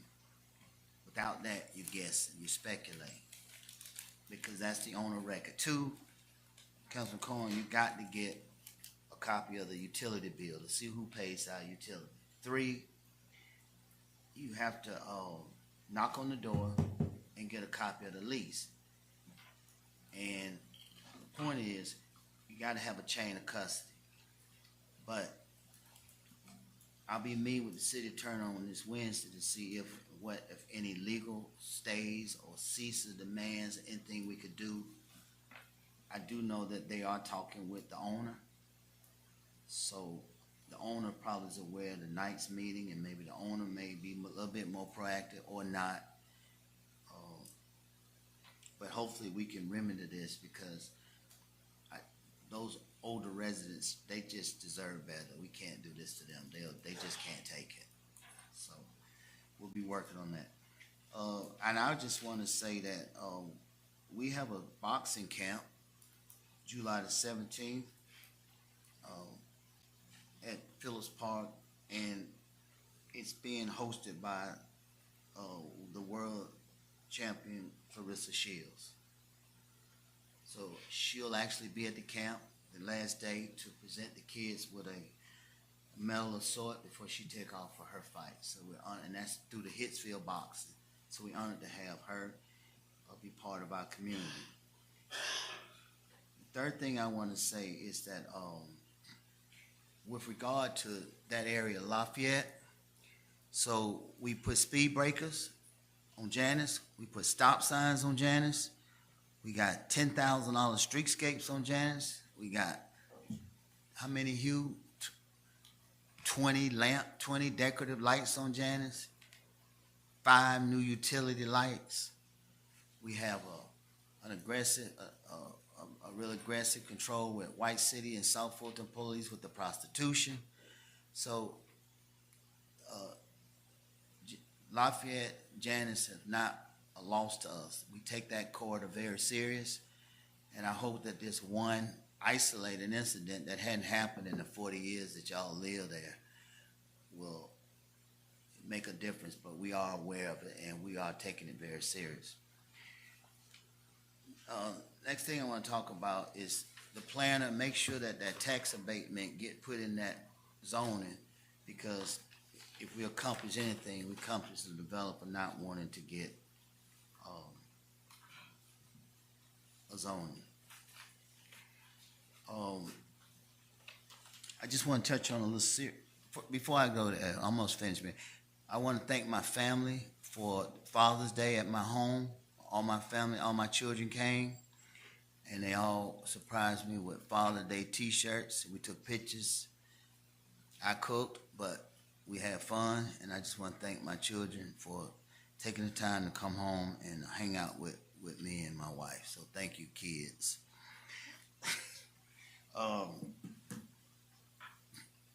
But I do want to just touch on a matter that was brought up by Attorney Walker, and I think we're gonna go in executive session and have a more of a confidential conversation. But before I touch on that, I want to tell you that the service line warranty program is now live with Ignite. All of the kinks have been worked out. We cannot disclose the warranty company. We can only give out their 800 number. We can only reimburse the residents. We can't give any money to the resident, but we can reimburse, but the nonprofit Ignite can reimburse it. So all of the legalese have been worked out. The service line warranty program is live. I'm sure that each council person gonna roll it out to their residents to pay for 3 service lines: the water, sewer, and indoor plumbing. And this is important because I just spent $700 at my house for 1 leak. This is the service line warranty that we all voted on unanimously to give Unite the money to pay it. But that'll be being rolled out, and we'll be talking with customer service about it. The second is the senior tax exemption. I just got something from the clerk from the governor's office where he and about 100 other signatures was on some kind of bill. So I guess the governor has signed our senior tax exemption, and he's ordered that it goes on the ballot. That was the order of the governor. So thank you, Governor, for signing it. We appreciate you, sir. The third one is we'll be at Hawthorne Station talking about Brandon Park. That's in Ward 4. In fact, all the amenities are in Ward 4. So we'll be talking to them about what they want to see at that park that I and my team had Rockland Homes renovate to about $700,000. So that's a very nice park. So we'll be talking to them about, and we're putting 3 EV charging stations. So Brandon, Hawthorne Station, we'll be looking to talk with you all more about that community. And I understand they've been working with the, Joe Corn told me that they've been working with the condominiums, the homeowners association to figure that piece out. So let me jump into this a little bit more in depth. So that was a Fox News article that talked about, and this is public, city manager. That was a Fox News article that our terminated city manager had made allegations that he was fired for certain specific reasons. But I think it was a public vote to terminate the city manager. I think that was a public vote. But we got an email today from another journalist who wants to write another story about allegations that the city manager made. But what's important for this time is to let the public know that there was a public vital meeting. It was public. And it appears that the city manager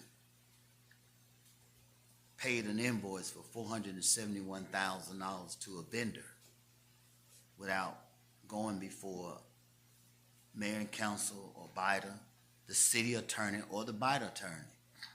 And it's believed that the vendor of whom he paid the money to was not operating under a lawful contract.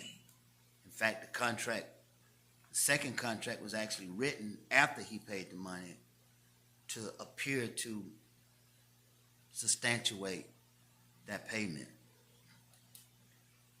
I'm also told that that same city manager paid 2 $50,000 invoices, and a $37,000 invoice was paid by the economic development director, all with this same vendor. It's important to know that VITA owes the city approximately $12 million. And 3 of its members have been part of VITA for nearly a decade.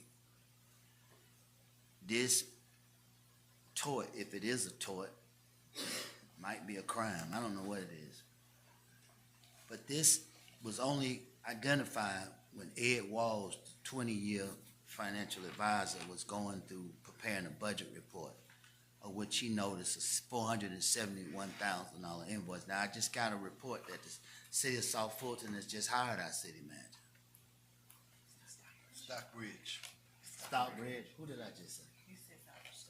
Oh, no, Stockbridge has just hired our city manager. And so, our former city manager, I just got a report, I'm sorry. But I just want to say, what bothers me is that how is it that you will go on public news and allege an untruth and be under what might be a serious indictment after tonight? I just don't understand how you have the galls to do that. So I'm just very concerned that almost $500,000 of our public money has been taken, and that money needs to be returned. And the last thing I'm going to tell you is, we don't know what other monies might have been taken. So that really needs to be a good look at that gentleman's invoice trail to see what other invoices. And to close on that note, this is the same city manager that unilaterally closed Chelsea Garden without any intervention with city attorney, mayor, and council. Just unilaterally condemned Chelsea Garden that we've had to support. So I just need to publicly say that, and hope that we go in executive session and we can decide which direction we want to take on behalf of the city. Thank you, sir. Is there a motion to enter into executive session for discussion of, I believe it's personnel and litigation, correct? And real estate. Oh, and real estate. Motion. Thank you, Councilmember Carn. Is there a second? Second. Thank you, Councilmember Arnold. Any discussion? Hearing none, we'll move to a vote. All those in favor? Aye. I'm sorry, one more time? All right, that's unanimous. Thank you. We'll go into executive session.